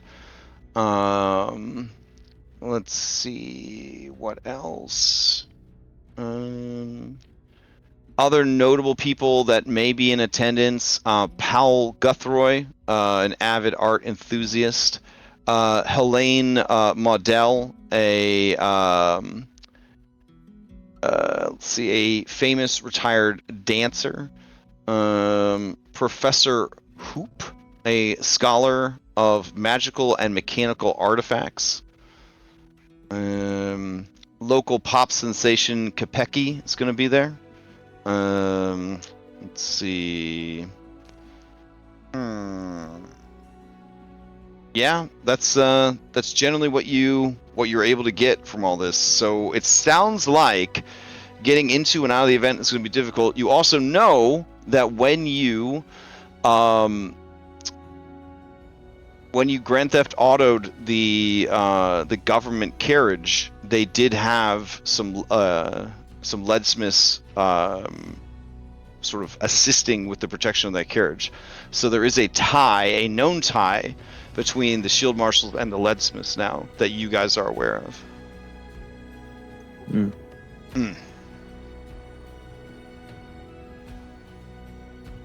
Sounds like I need to get some fancy clothes. Okay.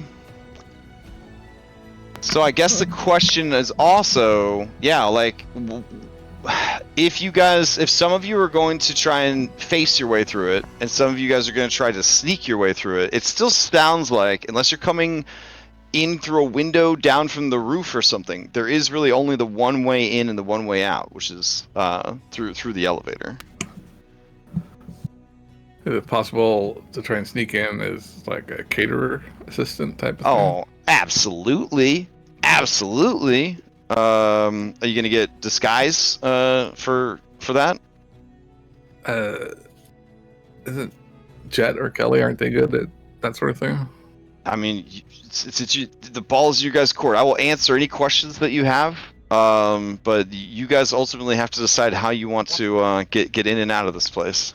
I saw somebody in our group had some disguise skill, ability to apply disguises to people. Anybody? I'm checking Jericho. Let's see.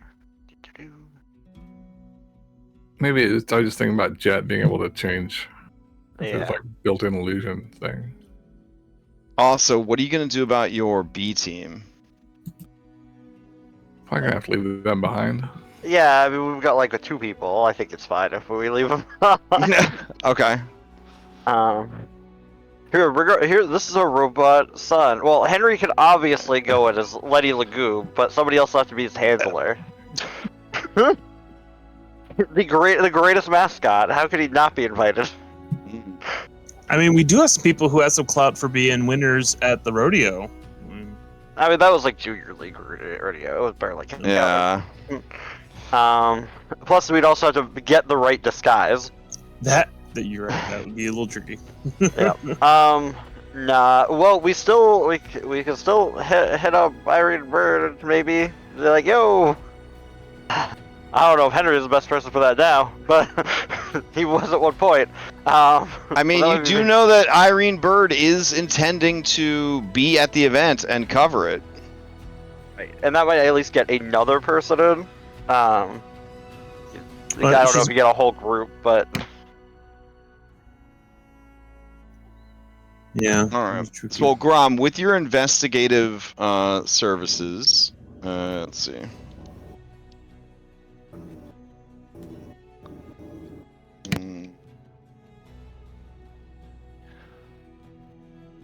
All right.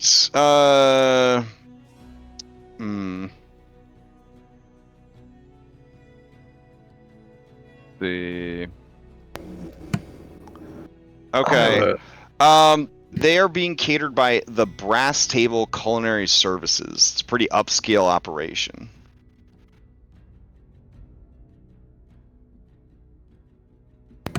All right, can I look into what sort of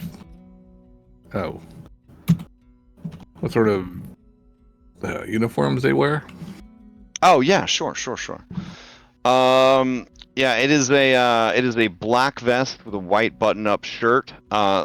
Ladies or lady presenting people wear a black skirt mid thigh. Gentlemen or gentlemanly presenting people wear black slacks. Both are expected to wear subdued but formal black footwear, even if it's uncomfortable. Would it be possible that a goblin works for them, or that like? Oh yeah, I mean they have a no discrimination policy, so yeah, equal opportunity employer. All right, I'll try and gather those sorts of clothes. Okay. I can wear them. And All right, I'll so see, mark off 2 gold for a essentially a disguise kit. all right, I will do that. Truthfully, as a person who knows someone that works for a high-end catering, you can legitimately put the outfit on and go in, and everyone will just assume that you belong. There's so many like scabs. It's very easy to impersonate service personnel. Yep. It's a reason that's a trope. Yep. Yep. Oh, I had a thought, Dix. But Grom, what are you gonna do about your very handsome and iconic face and your little brother? Well, he's gonna be in underneath. He's gonna stay like inside me, as it were. You know what I mean? Okay. Sure. Okay. Sure.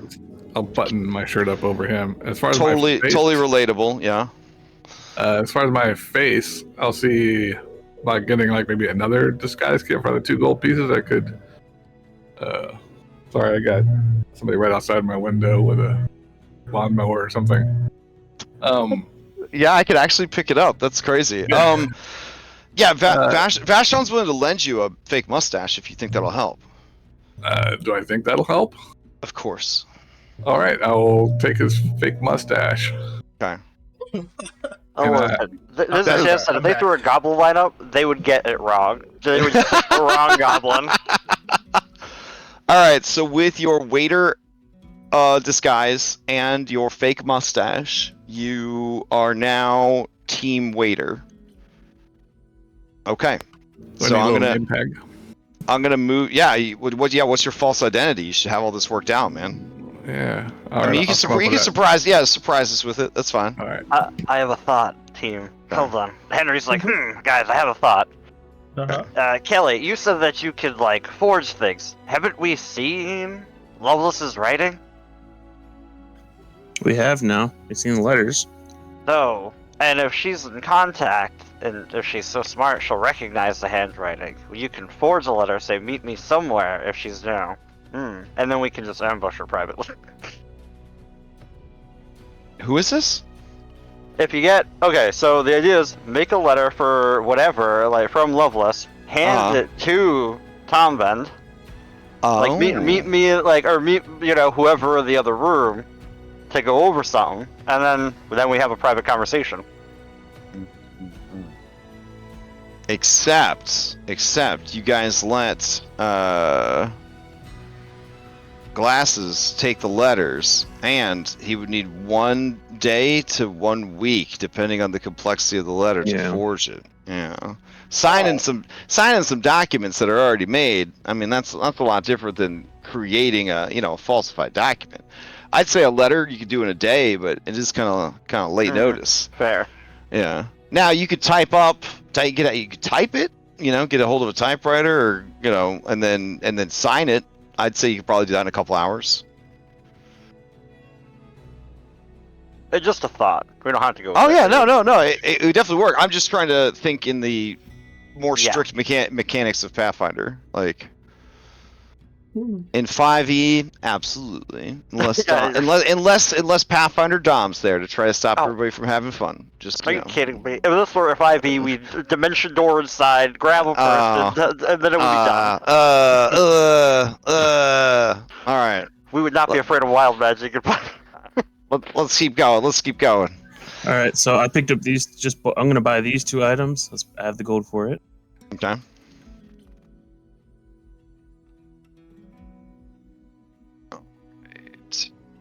All right, buying some high fashion, fine, and disguise kit. Okay, what's your general vibe that you're disguising yourself at? You're no longer Kelly McLean. You're going to be somebody else.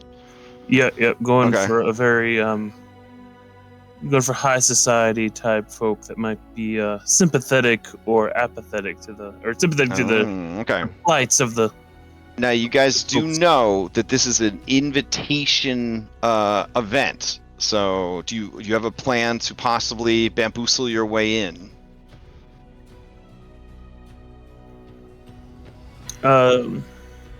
Yes. Okay. All right. So Henry, how are you getting in? That is a good question. Okay. I'll come back to you then. Jet, how are you getting in? So far, we have impersonating a noble, and we have impersonating waitstaff. I like impersonating waitstaff. Okay, so you're gonna be on team waiter. All right, I'm gonna mark be off team 2 gold for waiter. your disguise kit.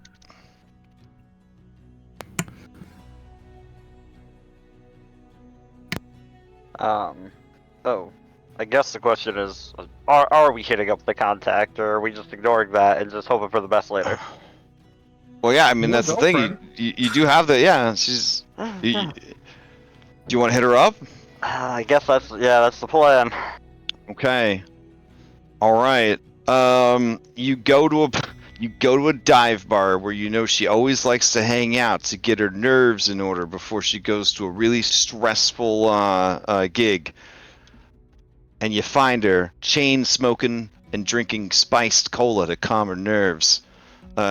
She's got a copy of the paper open, and she's kind of doing the crossword puzzle when you walk in.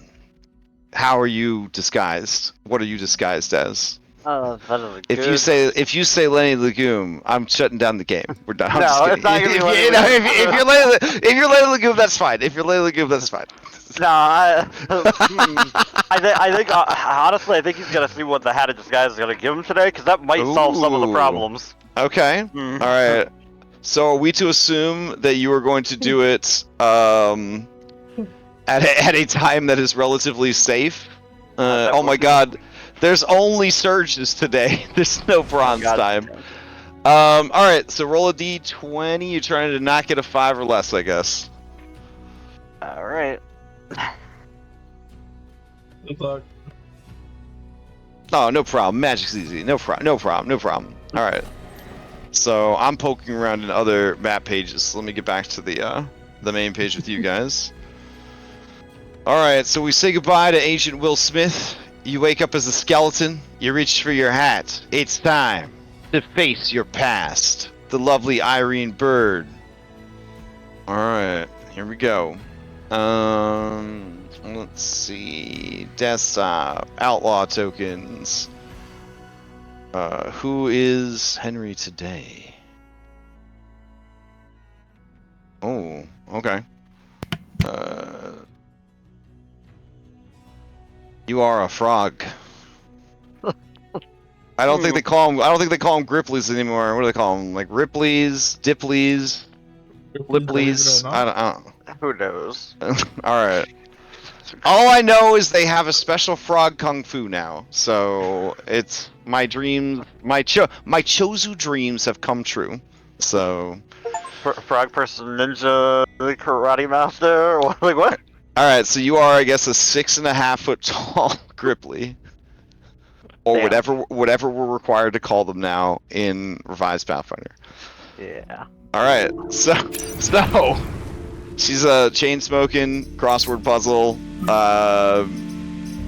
drinking spiced cola. You walk into the dive bar. You see her. All right. I guess we'll just. Assuming that there's space. The dive bar is called the Broken T, and the sign shows a capital letter T, but like the top of the T looks like it's about to fall off. All right. Frog Henry, which is nothing, the best disguise for today, sits down. We'll sit down right next to her. Okay. Order a drink, just what you expect to do. All right. Well, thanks to your fighter senses, which are better than Spider-Man's senses, you know right away that she has clocked you and she is studying you while trying not to look like she's studying you, because reporter. All right. So as a reporter, she has a perception that is quite high. I shall roll it secretly. Better than a fighter, but. Well, maybe all reporters are fighters. I don't know.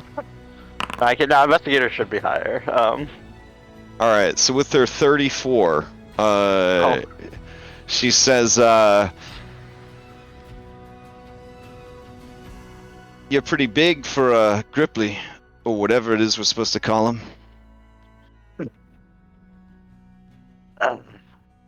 Yeah, I am. There a reason you're sitting down next to me while wearing a illusionary disguise?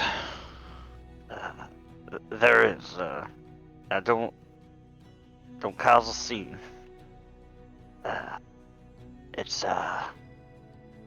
It's me, Henry. And then he winces.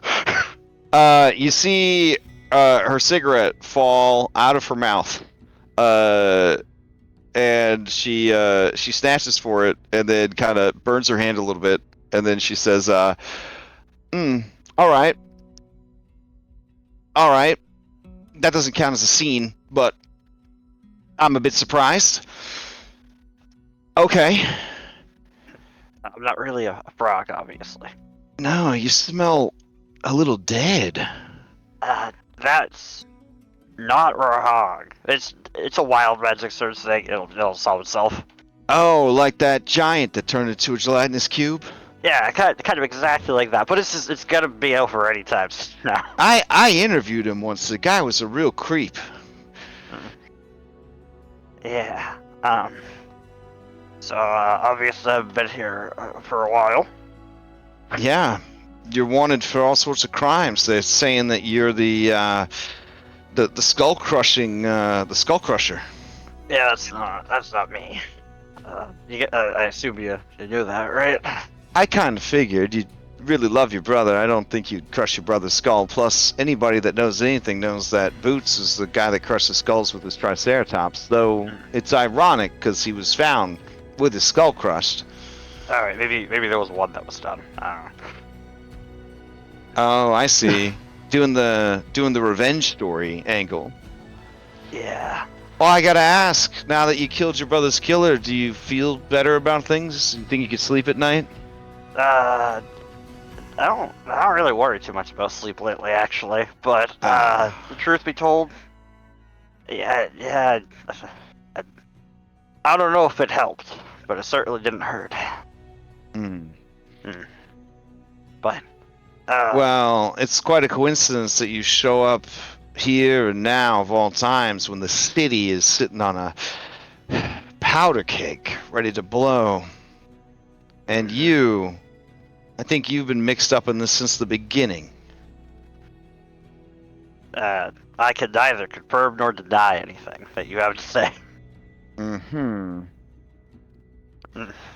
Well, it's interesting to me that the two people who had every reason to frame you for crimes you didn't commit, one of them has gone missing. The other one has taken an extended vacation. Her first vacation in, I think it's 50 years. Yes. All the while, there's whispers about the P word and Geb and Nex, and the government seems to have their hands tied at every turn. The shield marshals, they're running wild. There's gangs working together that normally hate each other. So it's a lot to take in. And I bet it hasn't hurt your career. Well, it's hard to keep up with Susan. She's really mastered the art of sensationalizing the mundane. Fair enough. Now, obviously, it's not a coincidence that I'm here right now. All right. Well, out with it. All right. So, you're cover of the gala tonight. I am. I may have business there tonight. Is it crime business? Because I'm in the business of not getting shot and getting my story. And from what I understand, Christina Tombend runs at the mouth both ways if you get on her good side. I'm hoping to figure out what's going on with Lovelace and her fiscal involvement. Under the guise, of course, of, arts and charity or whatever. Yeah, alright, yeah. Do you have a +1 to this event? Well, I wasn't going to bring a camera with me because they're so damn heavy and expensive, but I guess if you're Ripley down on his luck looking to be a grip, you could carry my camera for me. Perfect. When you heading over? Well, the event starts in 2 hours, so I was gonna head home and put on something sexy and functional, and then grab the equipment and head on over. Alright. I also have to prepare and... I want to show up early, that way I can listen in to any, gossip that the staff might have. Quite fair. Now, out of hold on. Scott's trying to remember real quick. What is it? No, because it's Grum and Jed are going in as catering people. They're just gonna sneak in, and then Kelly's gonna still finagle way in as wealthy dude. All right. So how are you guys getting Jericho in, or is Jericho sitting this one out?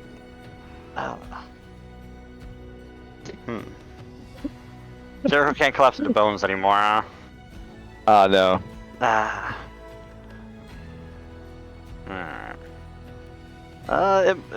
It might be fine to leave Jericho out, but if things go awry, maybe Jericho's the person on the outside, just in case things go awry. So we got like a getaway driver or something. Okay. She causes the distraction. Yep. Okay. So you'll have her and Boomer waiting outside to cause a distraction if needed. Yeah. What about this bad boy right here?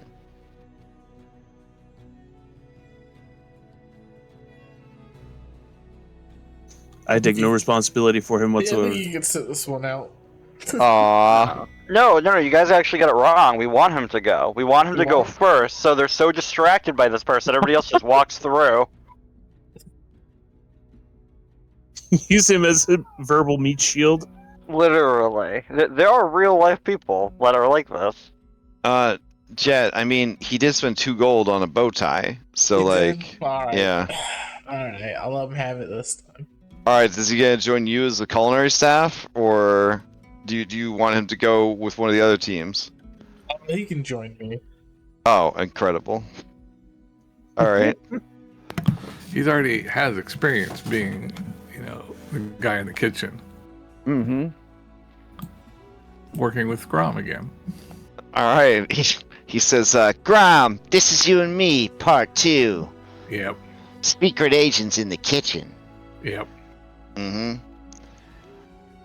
It's gonna be really awkward because we're gonna be serving hors d'oeuvres and we're gonna be thinking to ourselves, these people don't even know we're secret agents. They don't even know.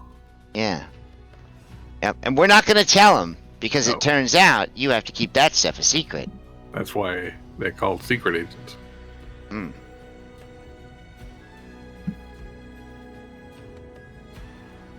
But maybe we could tell like one person if they're cool, We tell somebody afterwards, maybe. Like we're done. We've been successful. We've got everything done. And we go to. Oh, okay. Secret agent bar. A secret. Is there a secret agent bar? Of course there is. Where do you think secret agents go to drink? Oh my god! I just been going to the regular bar. Well, we'll talk about it afterwards. Oh man, it's all I'm gonna be able to think about. Okay. Oh, I'm running out of aliases. So for this one, just call me Chopwood. Chop what it is. All right. Is anybody bringing Jeremy Bean? No, No. Okay. I'm shutting that one down now. No. Okay. All right. Jericho says, "Well, come on, guys. I actually had an idea for Jeremy Bean. We don't need his body until the next mission, right? So I was gonna cut open his back. Hear me out. I was gonna eat all his bones. Then I was gonna be his bones, and I was just gonna wear Jeremy Bean as a disguise.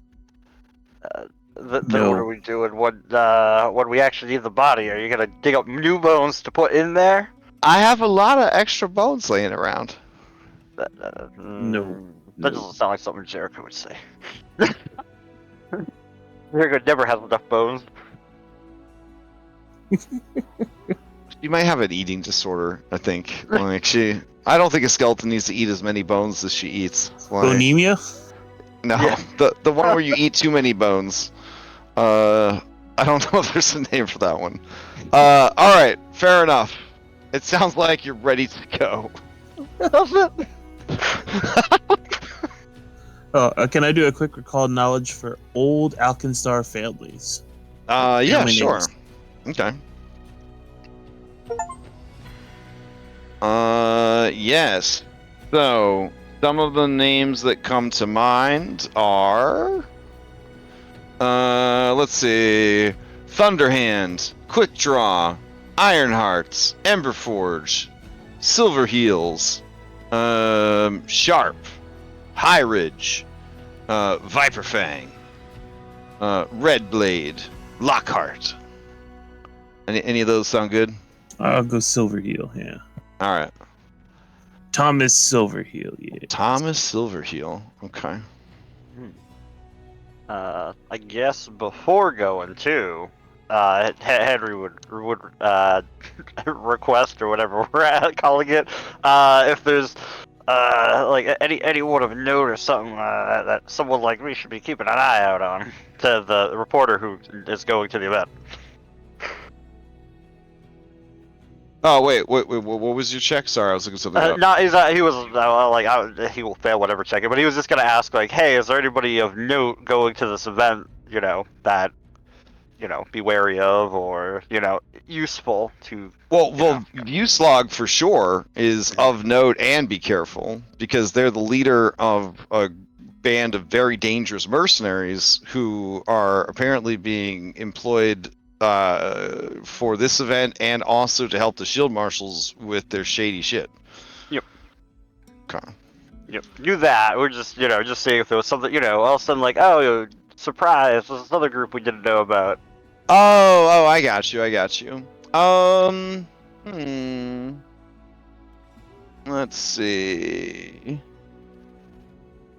Yeah, so just kind of asking the reporter if she knows about anybody. She confirms what you already know, that Tom Bend loves retaining the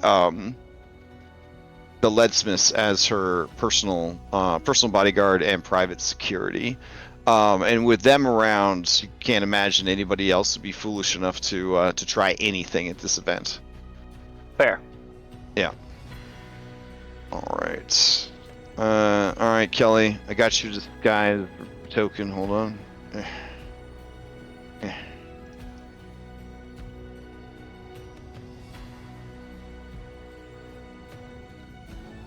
right. Did it update? Nah, it didn't update. Hold on.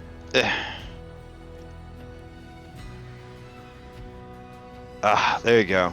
No, wait, that's too handsome. Here you go. Yeah. All right. Nice. Put the glasses on. Nobody even recognizes you now. Get a haircut. Done. Big commitment there. All right. So, and you're going as Thomas Silverheel. Silverheel. All right. Figure if you throw in one of those old family names and. Okay. I'm gonna take everybody over to the map. Godspeed. Alright. Oh shit! I gotta find the frog person name. So, out of respect for the creators of this adventure, we are using the map that they have. But, like many Paizo maps, they want you to believe it is much larger than it actually is. Because I guess they think people still buy books and stuff made out of paper. And they're like, we have to fit the adventure or the map of the adventure. It is a gorgeous map, but it is a little tight for the amount of people and things that are supposed to be there. But we'll make it work. We'll make it work. Keep in mind that in real life, nobody respects the 5-foot rule at all. So, you know, there's like a ton of people here. It's very crowded. Probably more crowded than the amount of minis that I even have on the map here, but we'll make it work. All right, let's go grab some high society music. We're Woodchop and I are the only two going in as waiters. Well, was Jet I'm going going in as and Jet's going in too. Jet, okay. All right. Let's see. High society music extended. Instrumental. Afternoon high tea party background music. That sounds like what we're looking for. Oh my god.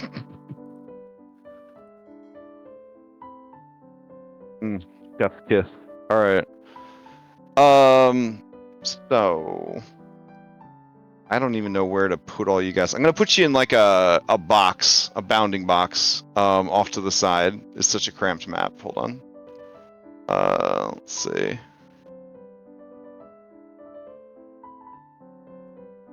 I can't believe I'm putting your miniatures in timeout essentially. All right. So this will happen in waves, I guess, because Grom, you would show up first with your team. So you, Jet, and Woodchuck. Sorry, Chopwood. All right. Jet. Alrighty.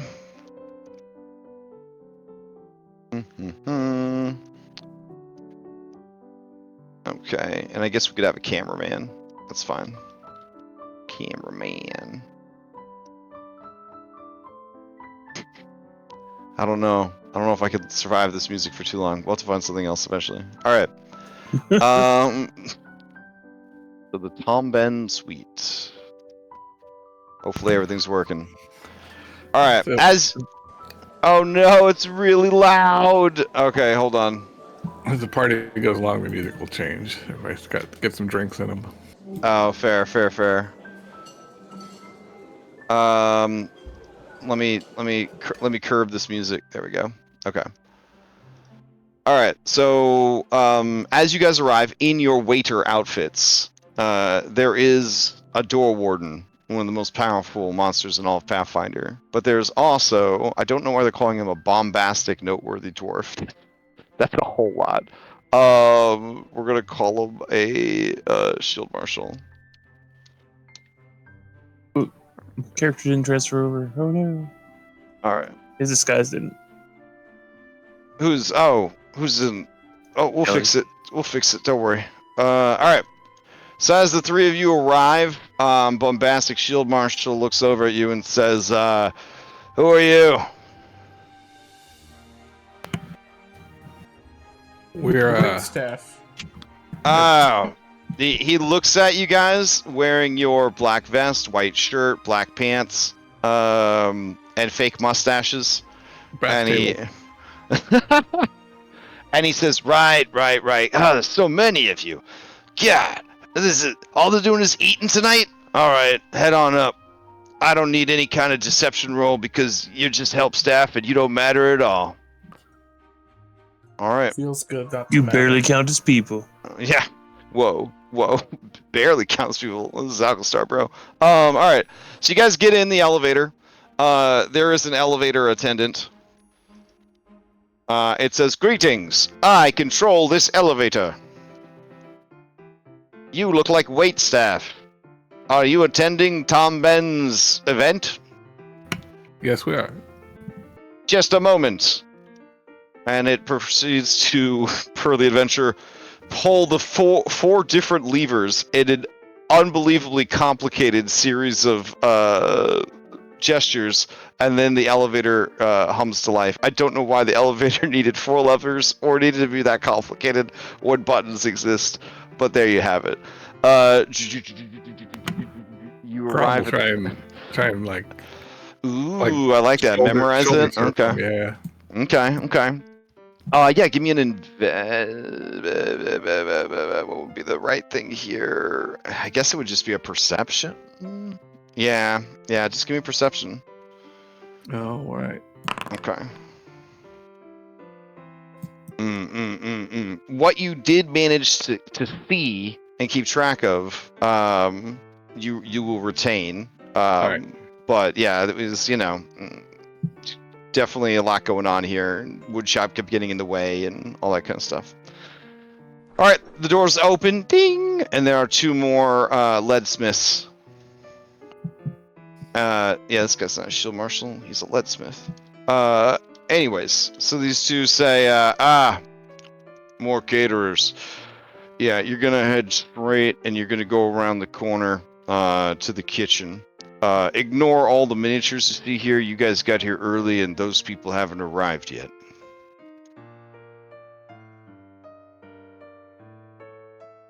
All right. Okay. So you head in, and there's a beautiful woman there, Jet, and she says, "Oh, more helpers. Well, that's real nice. I thought everybody was here already." Look her in the face. I tell her, the wait staff has been told not to talk to any guests, and we just do our work. Oh, I'm not a guest. I'm with the. Or anyone. No, I'm with the. I'm also with the catering service. Oh, good. Then you can tell me what to do. Are you sure you're supposed to be here? Pause. Absolutely. You know how hard it is to get a job like this? I just want to do my job and go home. Oh man! All right, give me a diplomacy or a deception. I say deception. diplomacy because this is a very relatable thing you've said. I'll look over at what food they have out, and I'm gonna try to like use my cooking lore. I will. Okay. Roll. I'll go for Okay. Say Definitely something roll. like, Okay. "You want that whatever it is to, collapse?" Because Oh, fair. Into it. Fair enough. Much Okay. better, much better. All right. So Grom, throw me out a cooking lore.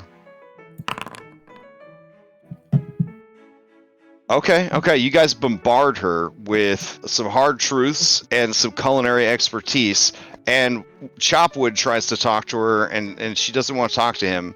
So she says, "Oh, don't I know it? I'm a single mother trying my best. I'm just so happy I got this job. I can't believe it. So yeah, I'm sorry. I didn't mean to give you a hard time. I'm not trying to be a bitch or anything. I just, I'm very nervous, and I want this to be really, really nice because I'm sort of like the lead for this out here on the floor. Anyways, the kitchen's down that way."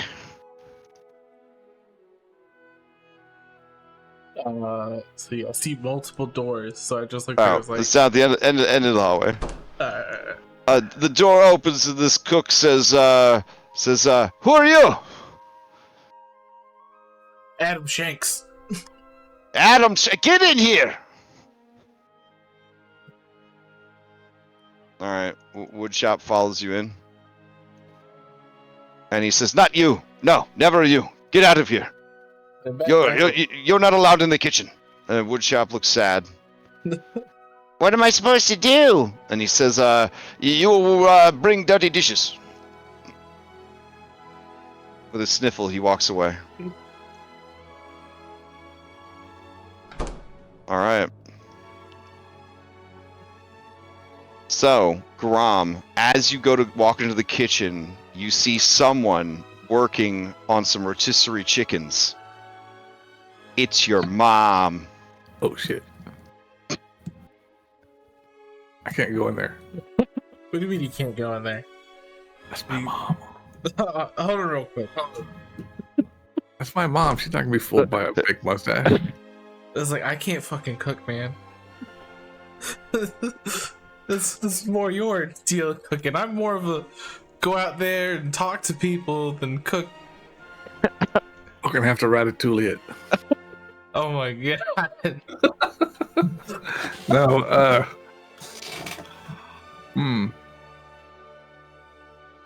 How do What's I your mom feel like doing I'm here? What's your mom here? What? She's a cook. But why is she here? I don't know. I guess she works for this company. I didn't even know that. Well, I mean, you haven't called her in fucking weeks. It's been 2 months. Busy. Busy doing what, Grom? I don't play Pathfinder. It's been guilt tripped into okay. So I gotta ask, Grom, do you talk telepathically to Pedro? What's yeah, that now? Pedro probably wants to see Mom. Pedro. You mean Pepito? Pedro's the one that Pepito, says Pepito. that. Yeah. Pepito. Sorry, Pepito says that. You feel Pepito's anger that you have not called Mom in 2 months. All right. Well, I was going there and trying to explain to her what's going on. Oh, I was thinking you could do the ratatouille thing and put Pepito on his head. No, that's not going to work. Pepito doesn't really communicate very well. All right. The chef says, "Oh, you're back, huh? Well, we have carrots that need cutting. Go! And you, help with the chickens." Here's the carrots. You realize that they're not really chickens; they're compasauruses, but they're trying to pass them off as chickens for the event. So, okay. As you approach, your mom is going to roll a perception check against you. I'm going to give her a circumstance bonus because you're her son.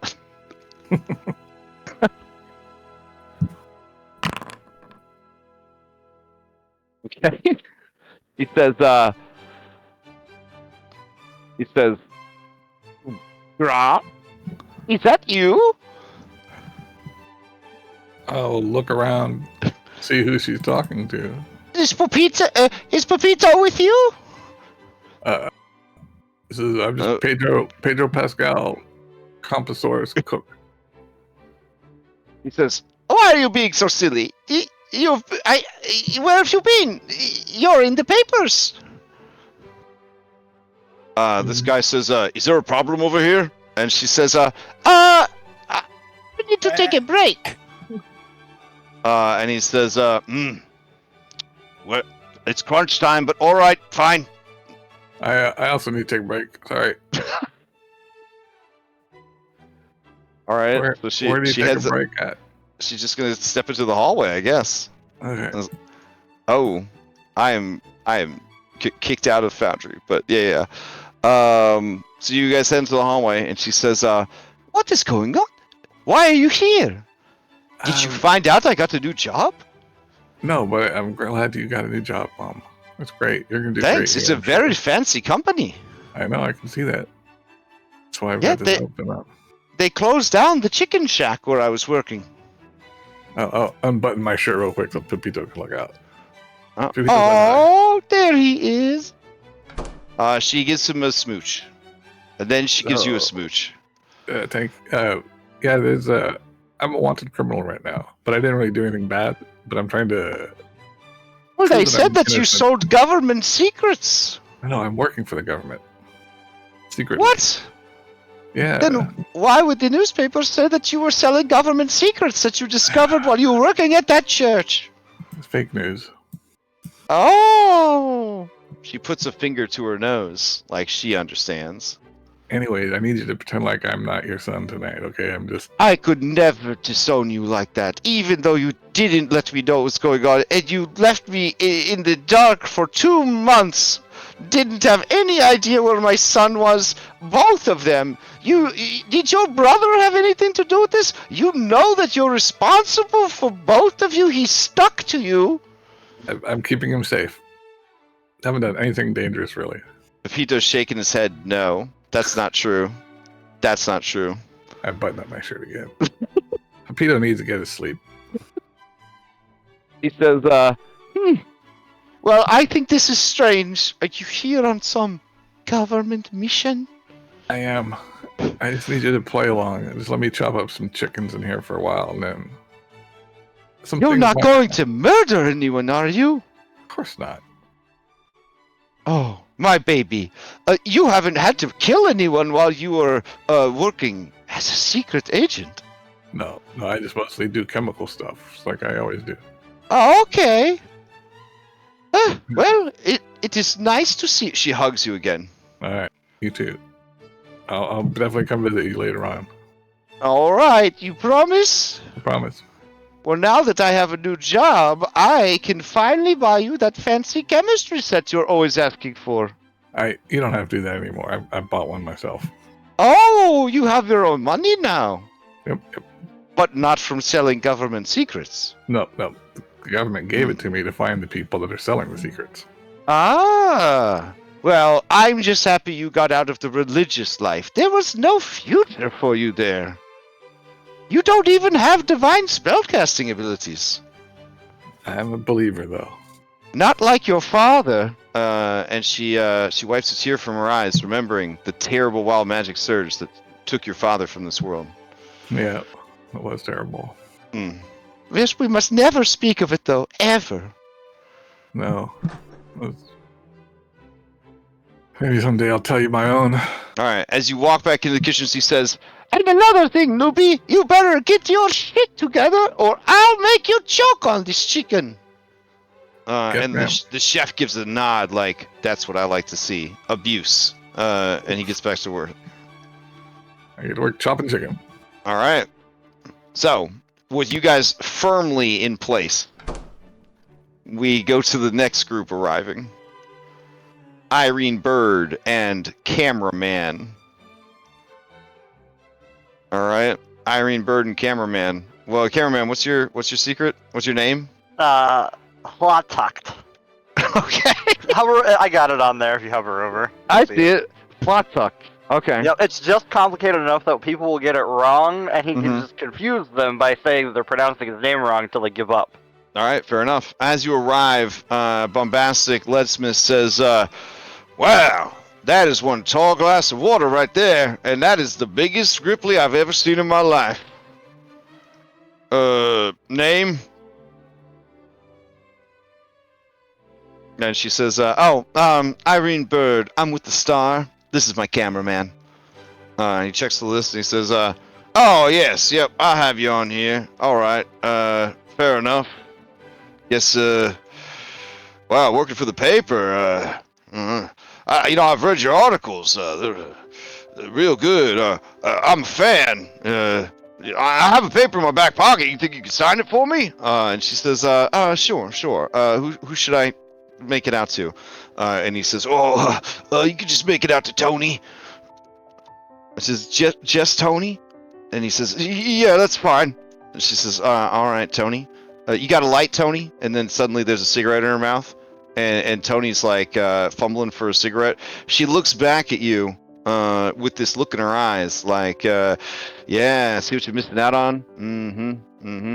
And then he fumbles out the lighter.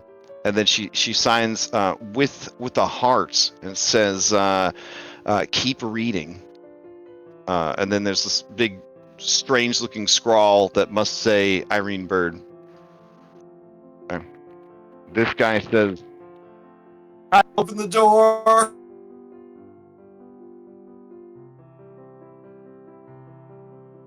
Alright, in the elevator, this guy says, I control the elevator. Where are you headed? And she says, the Tom Ben Suite. And then you guys ride up the elevator after an incredibly complicated series of controls. The door opens. Every movement. Oh, shit. Does Henry have the crafting chops to know what to do with it, though? He does have crafting. Okay. He is trained in crafting, but you said perception if he was going to master. Yeah. Give the perception. Give the perception. Right, I have no idea if it's good or bad. Alright, I'll pin this for later. Alright. Okay, the doors open, and these leadsmiths, once again, ask for your, invitation, and, well, not ask, they ask who you were down below. She produces the invitation, and it says, this doesn't have a +1 on here, ma'am. And she says, well, you know, cameras are really heavy, and I'm just one lady, you know.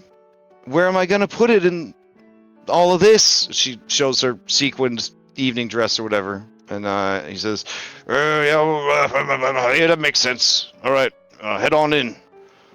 Just ignore most of the miniatures. You see, they're not here yet because you guys are here early. All right, you guys head in. You have accessed the party. Perfect.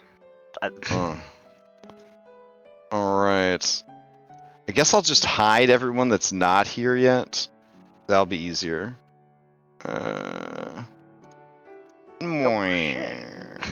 What? I just saw what you hit. I'm like, what the hell? I think I might have found view slog or whatever. Alright. So she says, alright. So now we're gonna case the joint, but we're not gonna be too obvious about it. Good. I'll keep my eye out. Hold on, I'll Okay. do that action. Alright. Henry, as you turn the corner, you see your sister-in-law. Yeah. Yeah, I knew that. I saw that. And I was just like, mm. Fortunately, Henry is a frog person, so he's okay. And he sees woodshop there, and like, oh good, I don't have to deal with this all night. And it's like, aha, alright. He will keep an eye, but he'll also keep an eye over there, making sure that, you know, she doesn't get harangued by anybody, even though that's her entire job. Alright, fair enough. Okay. She's very stressed out. Apparently there's a new employee, and he's almost knocked over several pieces of artwork that are worth a fortune. And she keeps rushing over to stop him. They're not getting any of the prep done that they need to because they're busy chasing this guy all over the place. Yeah, they just need to send that dude to go talk to Grom's mom, honestly, and that'll keep everybody busy the whole night. That would be terrible. Right. So Irene is just looking around. She's like checking things out, and then she heads over to this big boy right here. Big. No, that's her. But this big boy right here, and he is of large size. This mercenary champion, and she says, excuse me. I was hoping to speak with the lady of the house before the event. And this guy says, sorry, she's preoccupied. She'll be here when the event starts. She says, that's very unfortunate. Irene Bird from the Star. I was hoping to get some time with her before the event. I would make some good publicity for her charity campaign. And he says, well, that's a shame, but I don't know where she is. I'm sorry. She says, I see. All right. Well, is it all right if I have a look around? And he says, no, it is not all right if you have a look around. Only waitstaff are allowed past that door, and no one's allowed past me. You're welcome to peruse the art and interview guests as they arrive.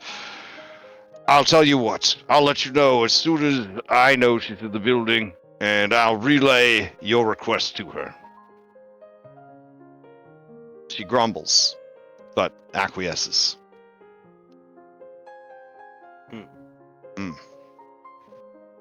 All right.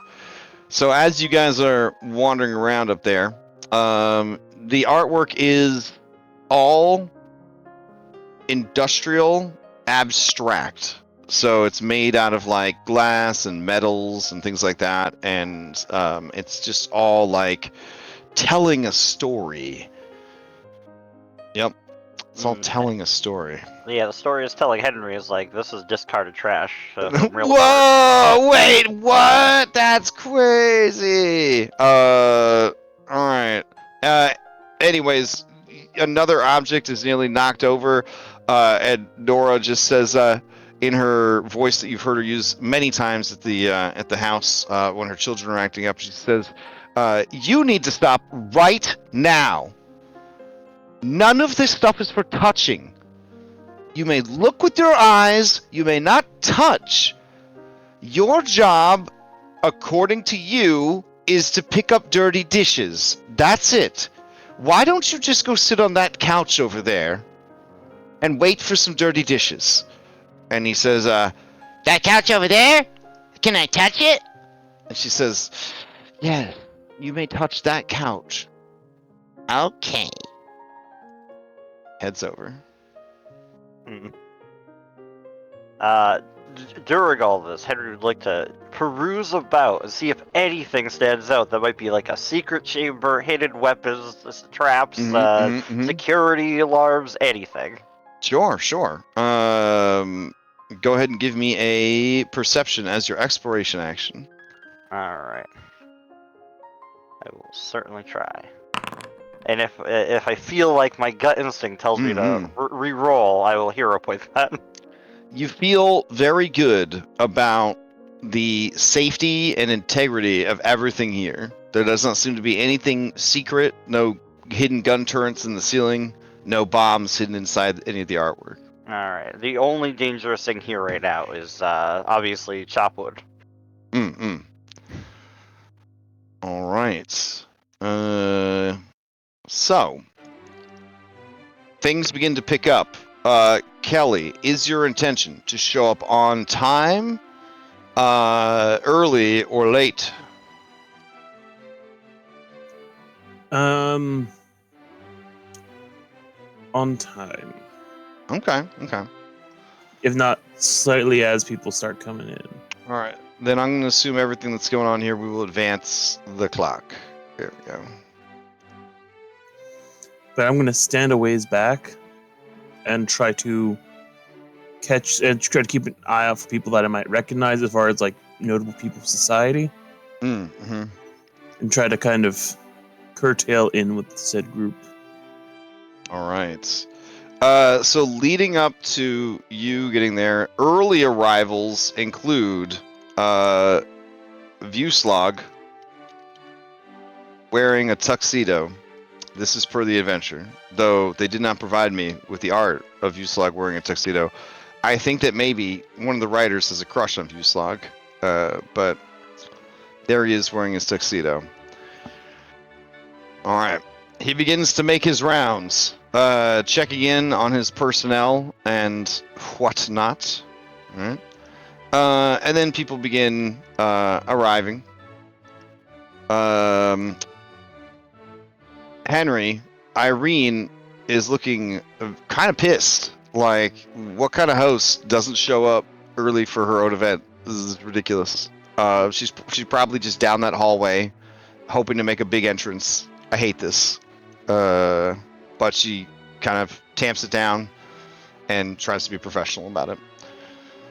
All right. Let's see. Now I'll go ahead and start adding people.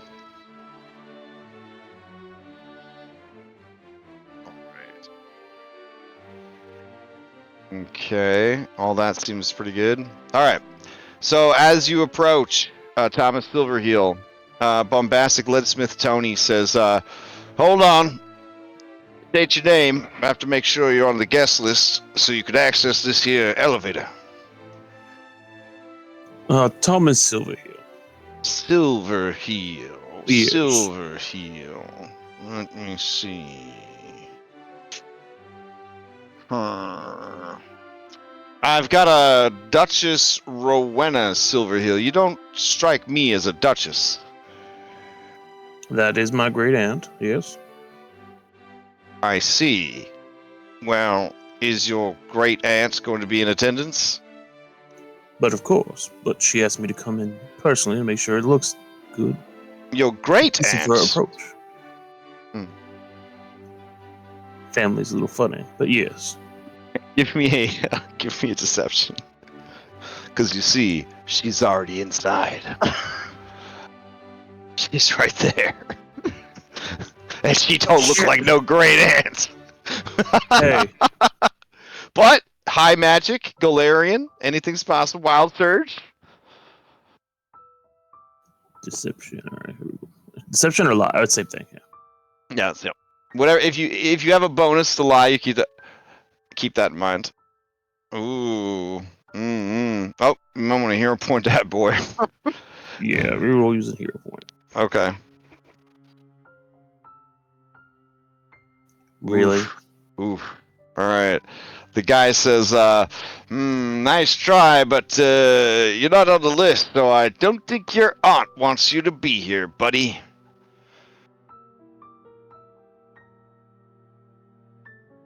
Jericho looks over from the nearby alleyway and says, kind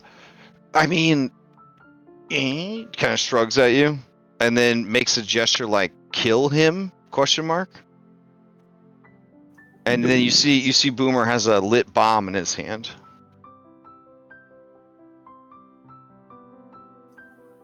And I'll just motion for him to throw the bomb over that way. Okay. Like throw it off in the corner and go, what is that? Okay. So there's like an explosion around the corner, and this guy's like, "What the hell?" And then he says, he runs over that way. This door warden says, "I control whether or not this door opens." At that point, 4 people show up per the adventure. One of them has full character art.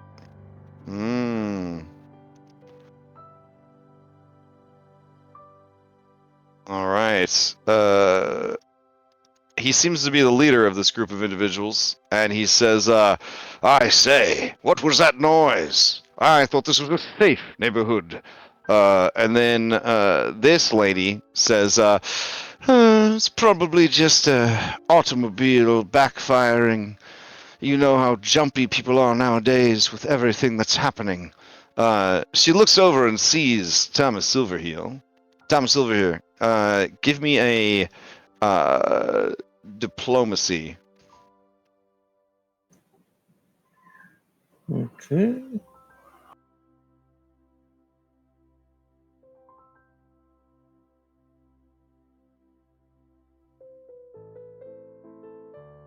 Holy Ooh. shit.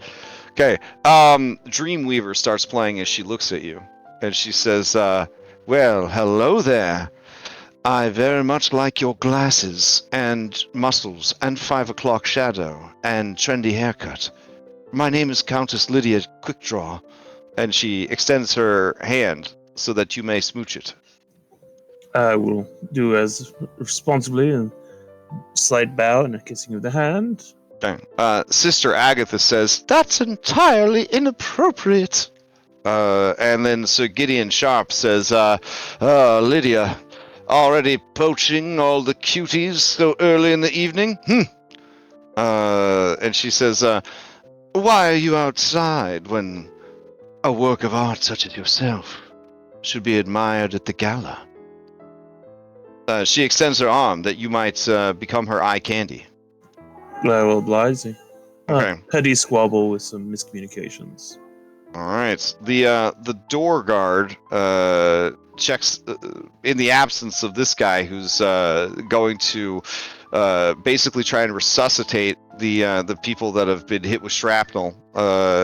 Is going to let you guys in.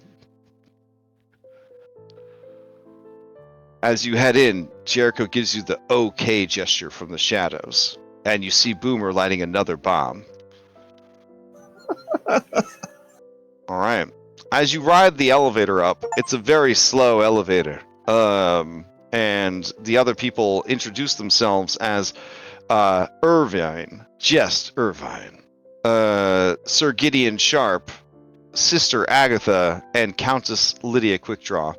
You get the vibe that Countess Lydia Quickdraw is a serial dater and really only cares about looks. I did that quick recall knowledge to see if any of the names. Oh, that's a good recall knowledge. All right, let's see. I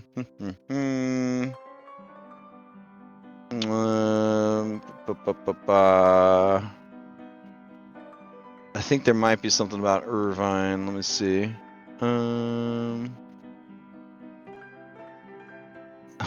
Just like if he has any like honorific titles or whatever, you could call him. Yeah. So Irvine is a local nobleman, but he has no surname. He is actually a retired adventurer.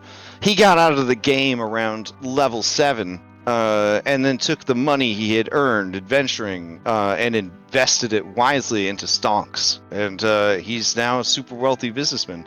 He would recommend that to everyone, and he teaches a monthly seminar, get-rich seminar about becoming an adventurer, making it to level 7, never spending any of your money, getting your fellow teammates to buy all the consumables, and always rolling on loot even if you don't need it for your build, and then just liquidating everything at level 7 and investing it into stocks. He actually makes more money off of these seminars than he does off of his stocks. He's able to tell you all of this in the ride up the elevator. All right. Whatever your level of comfort is of having a tall, beautiful woman invade your personal space is the amount of invading of your personal space that happens in the elevator, while Sister Agatha fans herself because of the scandal that she's witnessing. All right. The doors open. They present invitations. The guards try to give her a hard time about you not having an invitation, and she says, oh, I see. Because I'm a woman, I'm not allowed to have a little arm candy? And then they're like, oh, I'm not going to get involved in this shit, and they just let her in. This is, by the way, some of the best mercenaries you could hire in the city of Alkenstar. Oh, good to know. Okay. All right. So now everyone is in the building, but you are shackled to Countess Lydia Quickdraw. Maybe before you got in, Kelly saw other names on the guest list and slipped that information to Jericho in case needed in the future. Oh, I got you. Fair enough. Yeah, really good. All right, so now you guys are in, and that is when somebody does the ting ting ting ting ting on a glass, right? And then you see the this handsome fellow right here, Lucius. He is a local influencer. He's like an influencer in Alkenstar. A kitsune that basically companies just pay him to like their products. And then he tells people that they should also like their products. It's a new industry that he's getting into. And he says, I have the pleasure of introducing the lady of the hour, the host of this fine charity gala, and a close personal friend to many, including myself. No one cares more about the heart and soul of this city than she. Ladies, gentlemen, and gentlefolk, may I just introduce Christia Tombend. And with that, she does in fact exit from this door down the hallway, just like Irene thought she would. And she saunters down the hallway, and she peers at everybody with her opera glasses. That's not tacky. As she walks by this big boy into the room, and everyone does a little golf clap. Irene kind of moves you out of the way there a little bit. But you have your camera set up, right? Mm-hmm. Yep. Oh, okay. So she's like, quick, get a picture. Yeah, sure. I'll use my lore skill photography for this. He has engineering. Okay. Well, I figure if you could do engineering, you could probably operate an old-timey camera. So Probably. all right. Okay. She stops. She poses for the camera, and then Irene wants to rush up to her, but she doesn't want to like ruin her moment and then be on her bad side. So she gives her a second to soak up all of the attention. All right. Back in the kitchen, Grom. Yes. All right. Are you an expert at cooking lore? I am trained. Oh, just trained. All right. I was gonna let Jet Ree follow the leader on this one, but all right, Grom, give me a cooking check. They need to be secret. No, everyone will know if you did a good job or not. Jet Ree, also give me, this will be a crafting check for you. Okay. Okay. So I'm chopping carrots. For sous chef activities. Yeah, for sous chef activities.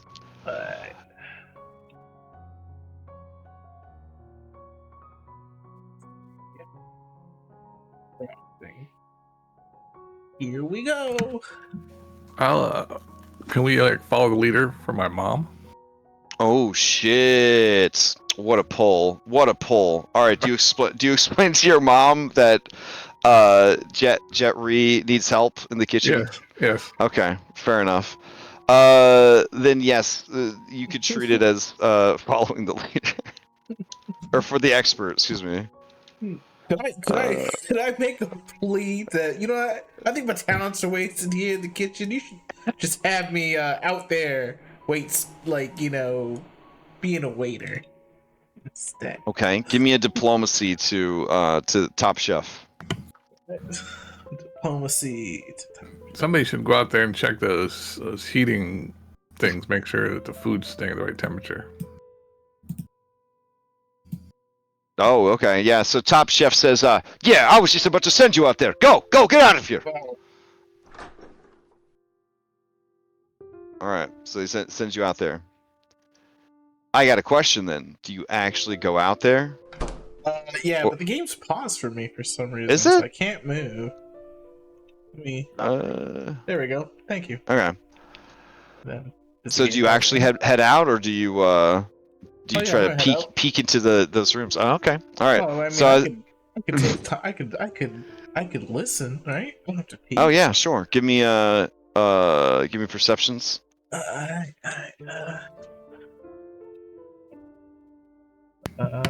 Where are you?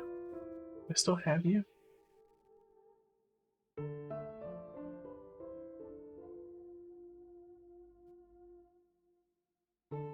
Okay, have you. Playing cards.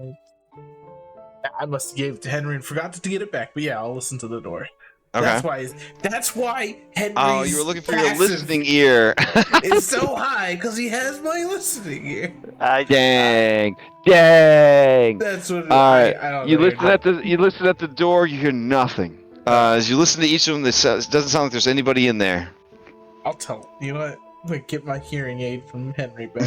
I don't have a hearing aid. As the door as you head towards the door, it opens and Nora says, "Oh, are you here with the hors d'oeuvres? We need to refill." And she starts giving you all sorts of orders that you need to take back to the kitchen. Yeah. Then I run back to the kitchen. All right. I need an order of hors d'oeuvres. All right. I So was grabbing some of that stuff. while you're trapped in, good pull. While you're trapped in that endless loop of industry work. Oh my god, I just noticed. Look at the floor. They're 6-shooters that are made into diamonds. Wow, that's really fancy. Okay.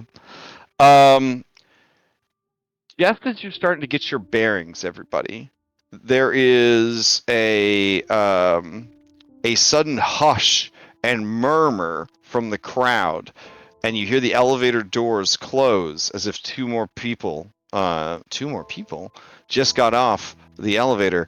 They walk into the room, and everyone gasps. It's local celebrity Cacti, the pop star, and the Desert Bloom, the most sought-after dancer in all of Alkenstar. Over here, sitting on his couch, next to Gentleman Vueslag, who is ignoring everything he says, which is good, because he's told Vueslag several times that he and his friends are secret agents, but because he's so unlikable, Vueslag is not listening to anything he has to say. But when he looks over and he sees her, he makes this face.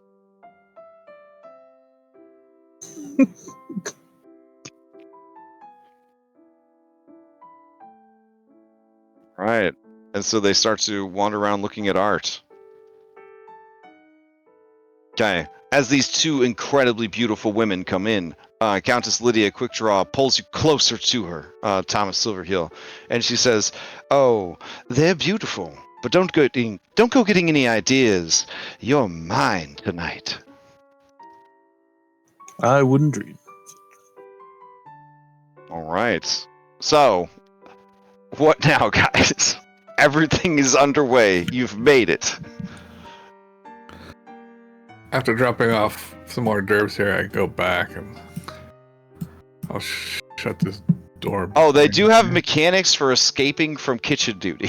It is a DC 29 stealth or deception. It allows you to surreptitiously, what a beautiful word, sneak away, cause a distraction, or otherwise excuse yourselves from your current situation. Do any of these 3 doors in this hallway? What do they look like? They look like pretty much the other doors. Any of them Yeah, look- they just look like, apartment doors. I will stealthily fondle the knobs as I go by and see if they're locked. They are not locked. I'm trying Yes. to A temptation. catch Jet's eye Okay. in case he closes Jet- the door. Jet is being shouted at by all of the cooks, the chefs, the sous chefs, and they are piling his tray high with drinks and food to bring out to the party. I'm just gonna open this door. Okay. All right. You see the cloud room. This entire guest bedroom is white and decorated with furniture depicting a cloud motif. There is a rain cloud mosaic that seems to be embedded with sapphire shards covering the ceiling of the room. It's empty. Yeah. All right, you look in here. It seems to be a small private library draped with Alkenstar flags, and even from this distance, you can see the bookcases are stuffed with nationalistic books. Looks like there's some stuff over here. I wanted to know that I am not making any of this up. This is the adventure. I mean, come on, this is exactly what we'd expect from Alkenstar. Step in and shut the door. Okay. And run over here and quickly look through this stuff that's on this desk. See if any of it looks like a clue. All right, I need a recall knowledge skill. Recall knowledge. There you go. Okay. You're not feeling super confident with any of those rolls. Oh, reroll. Okay. I have to do this by hand. There we go. And Ah, yes. What I meant to say was, you notice that many of the books are, whatever. But you're pretty sure that if you were willing to put in some time, you could find some rare books, maybe some that are signed, worth some decent money, which you could then steal. You also notice that on the desk are many ledgers full of business transactions. In fact, one of them is is dated as the most recent ledger. You could spend some time reading it, or you could just steal it.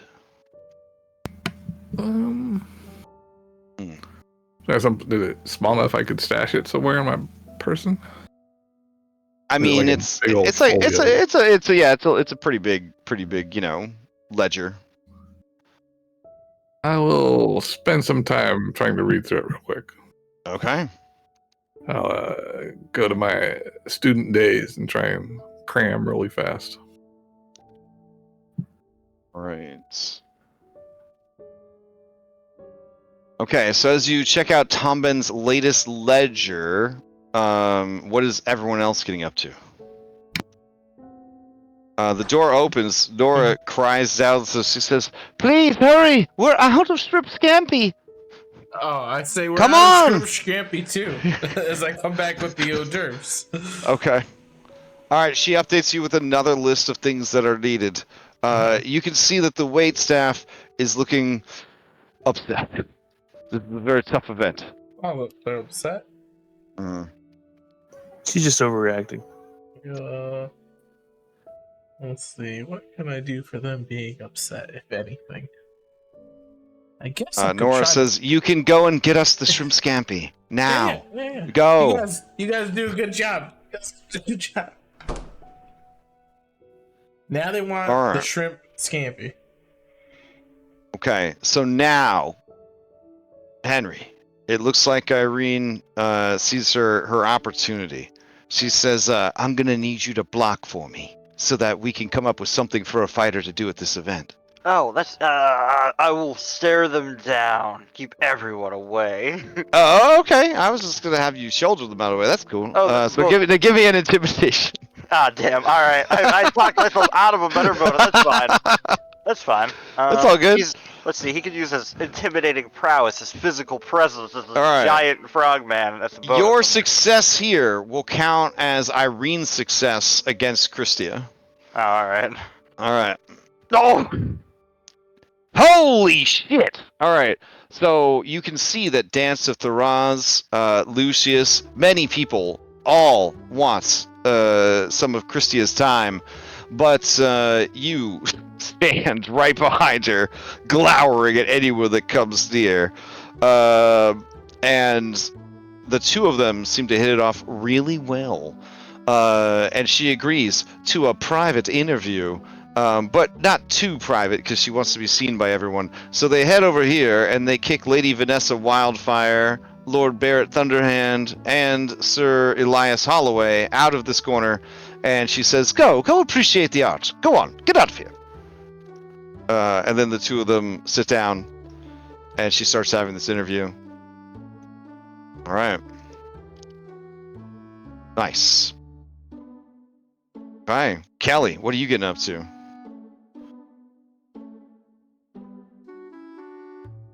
Oh, wait, I'm supposed to check something. Hold on.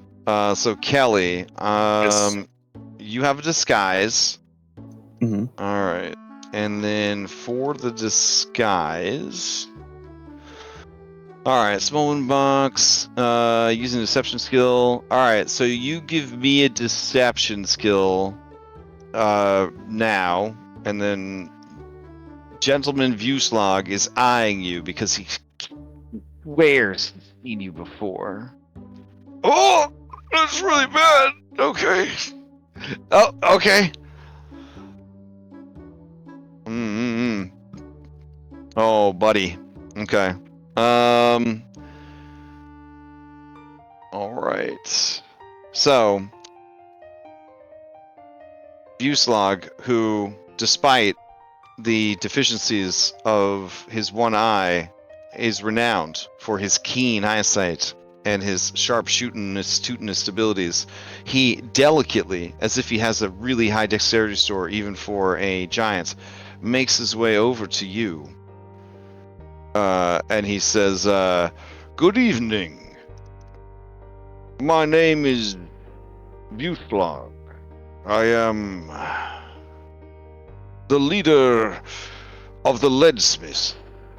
It is a pleasure to meet both of you. And Countess Lydia Quickdraw gasped because she thought you were handsome, and then this guy shows up, and she says, "Oh, yes, I've heard of your deeds and reputation." And she suddenly has a fan, and she's fanning herself, and she says, "Countess Lydia Quickdraw and my +1." And she looks at you like you could say who you are, but it doesn't really matter. Thomas Silverheel. All right, he says, "Silverheel, yes. Any relation to Duchess Rowena Silverheel?" He says loudly, hoping that the Duchess will hear that. Not as closely as I would like, I'm afraid. Very distant. He narrows his eye and he says, "I see. And you're here as a +1. You don't have anyone else here with you?" Well, I've been abroad for quite some time. Okay. Give me a deception. Give me another deception. No rerolls on this one. All right, let's see. Well, you should probably you probably should roll secret in case he he decides to play like he doesn't realize that you're lying to him. All right. He says, 1d3, right? So if you got 1d3, use it. oh, he getting a big smile on his face. He says, yes, Thomas Silverheel. Wonderful, yes. The famous art critic, Thomas Silverheel. When he says that, everyone gasps. Art critic?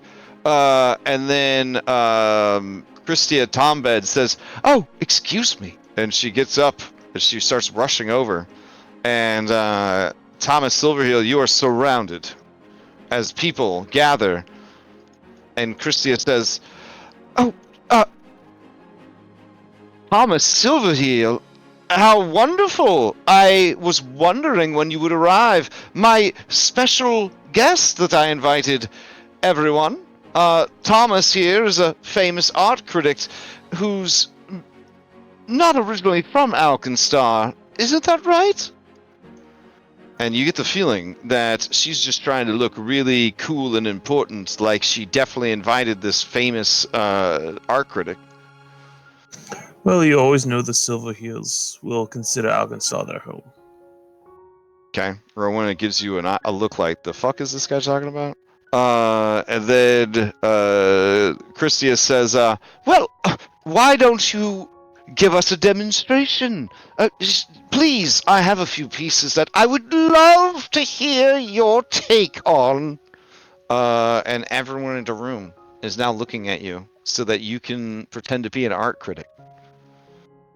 All right. Okay, she says, this is my favorite piece over here. It's called Mining for Jelly. And you see a resplendent crystal jellyfish made entirely out of prismatic cubes. And she says, tell us, Mr. Silverheel, what does it mean?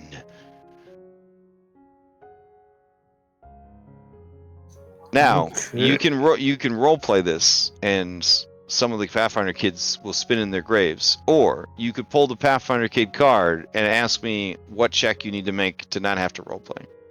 It's up to you. Damn, you're asking the guy with the graphic arts degree. Okay. So the character needs to explain your reaction to the piece in such a way as to pass off as a professional, famous art critic. If the player needs assistance, they can roll art lore with a low DC, society or deception with a higher DC, or stealth or deception to find a good reason to not have to do this at all.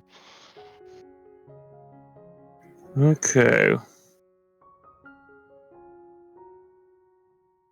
While you're doing this, you see that Vuslag has moved over and is talking to these leadsmiths. Everybody in the room would have noticed this, and I guess Jet, you would probably have noticed this when you returned with even more food. So, I think it's one of the few times where this would come into play. Oh, okay. Untrained improvisation. You've learned how to handle situations when you're out of your depth. Bonus untrained skills equal to half your level. To your level minus 2. This improves to your level minus 1 at 5th, and your full level at 7th, which you guys are, right? Okay. So yeah, give me a d20 roll with a plus 7.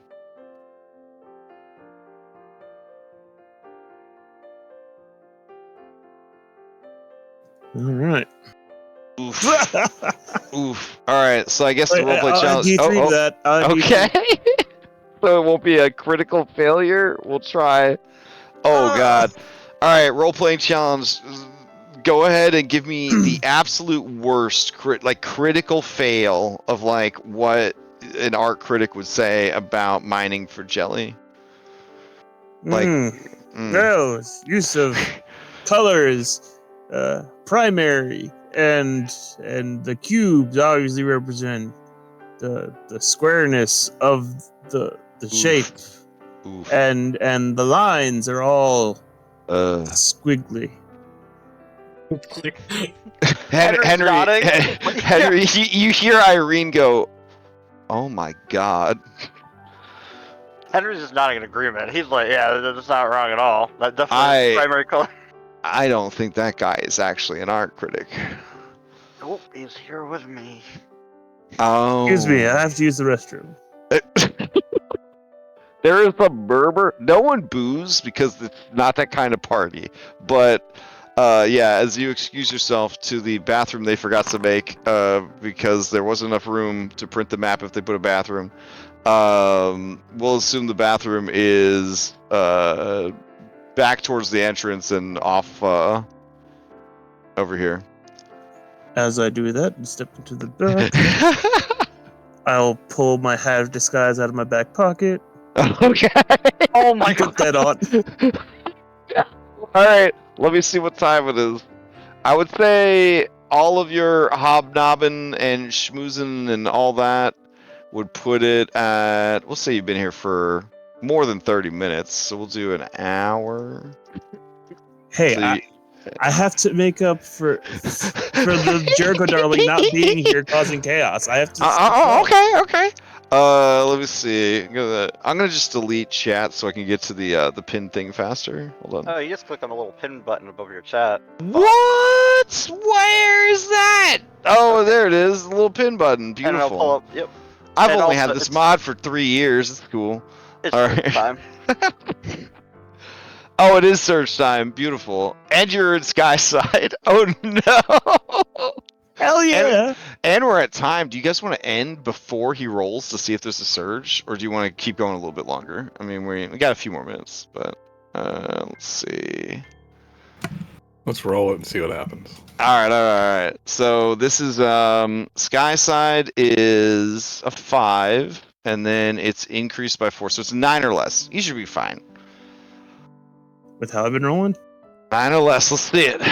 You don't want a 9 or less. You want a big number. There you go. There you go. All right. So you put on your hat for the day. All right. This is why I wanted to disguise first, so I could have that as a So backup. this looks a lot like a Sexy Time Jungle bedroom, but because they forgot to put a bathroom, I'm just going to pretend that this is a bathroom. Because, god damn it, bathrooms are important. You can't just leave them off the map. All right. Let's see. Who is your illusion for today? Watch me somebody who's already here. Yeah, I'm hoping it's somebody here. Well, it's always randomly picked. Oh, okay. It's no one that is already here. It's a very mysterious woman. There you go. All right. All right. So a man enters the bathroom, and then a woman exits the bathroom.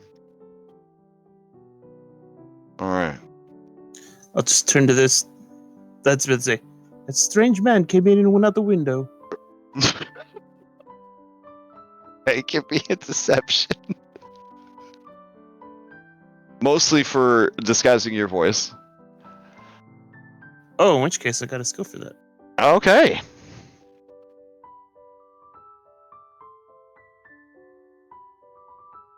Because that's what impersonate is for, right? Oh, beautiful.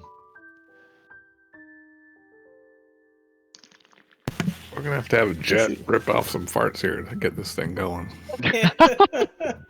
I mean, really, I think you've done a good job. Like, you're getting the info from the ledger. Henry helped Bird get the interview. Oh, this is Fortunately, before the art critic scene got flubbed, which would have been a -2 penalty to all dice rolls for the rest of the night. All right, even with the -2 penalty to dice rolls, because everybody's in a bad mood from the bad art critic, the man says, "Huh? That's weird," and he heads in the bathroom to check it out. All right, and you rejoin the party. All right. This woman wants nothing to do with you. So embarrassing.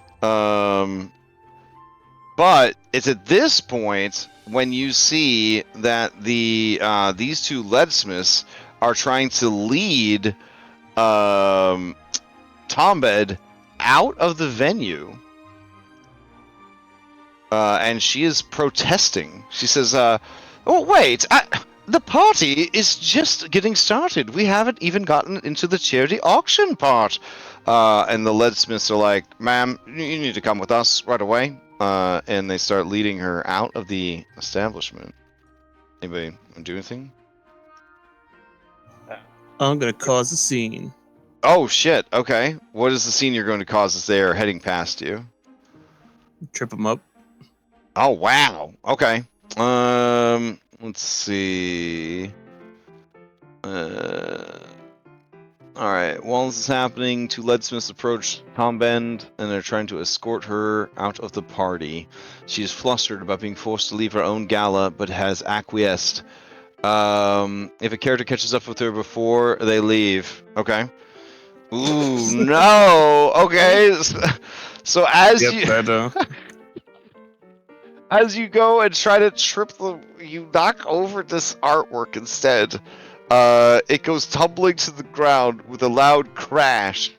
And this everyone stops and looks.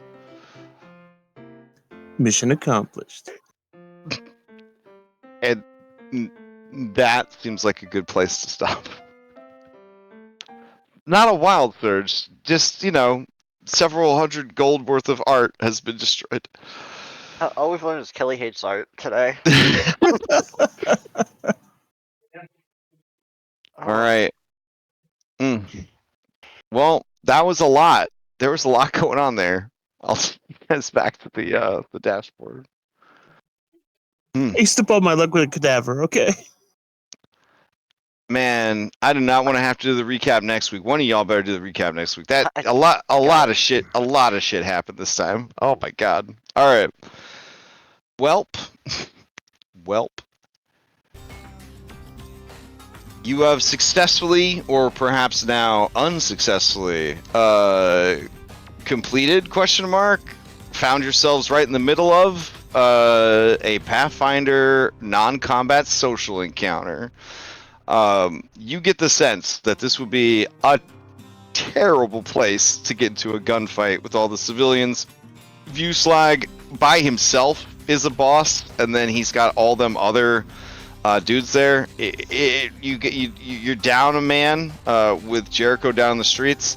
So, I mean, it's TTRPG. You do whatever you got to do, but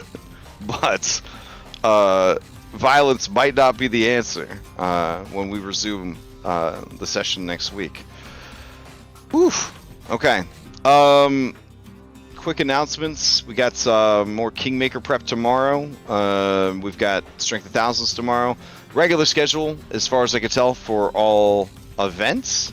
I think this Sunday I am down to run some Dragonbane if there are enough people that want to play Dragonbane on the server. We'll have to find out. But other than that, everything is just normal schedule, normal times. And we got Vampire on Saturday. Yep. All right, at 8. Saturday at 8. Vampire. All right. And I will be streaming that. Oh, Jericho again. Vampire. Dead and dealing in Boston with Scottrick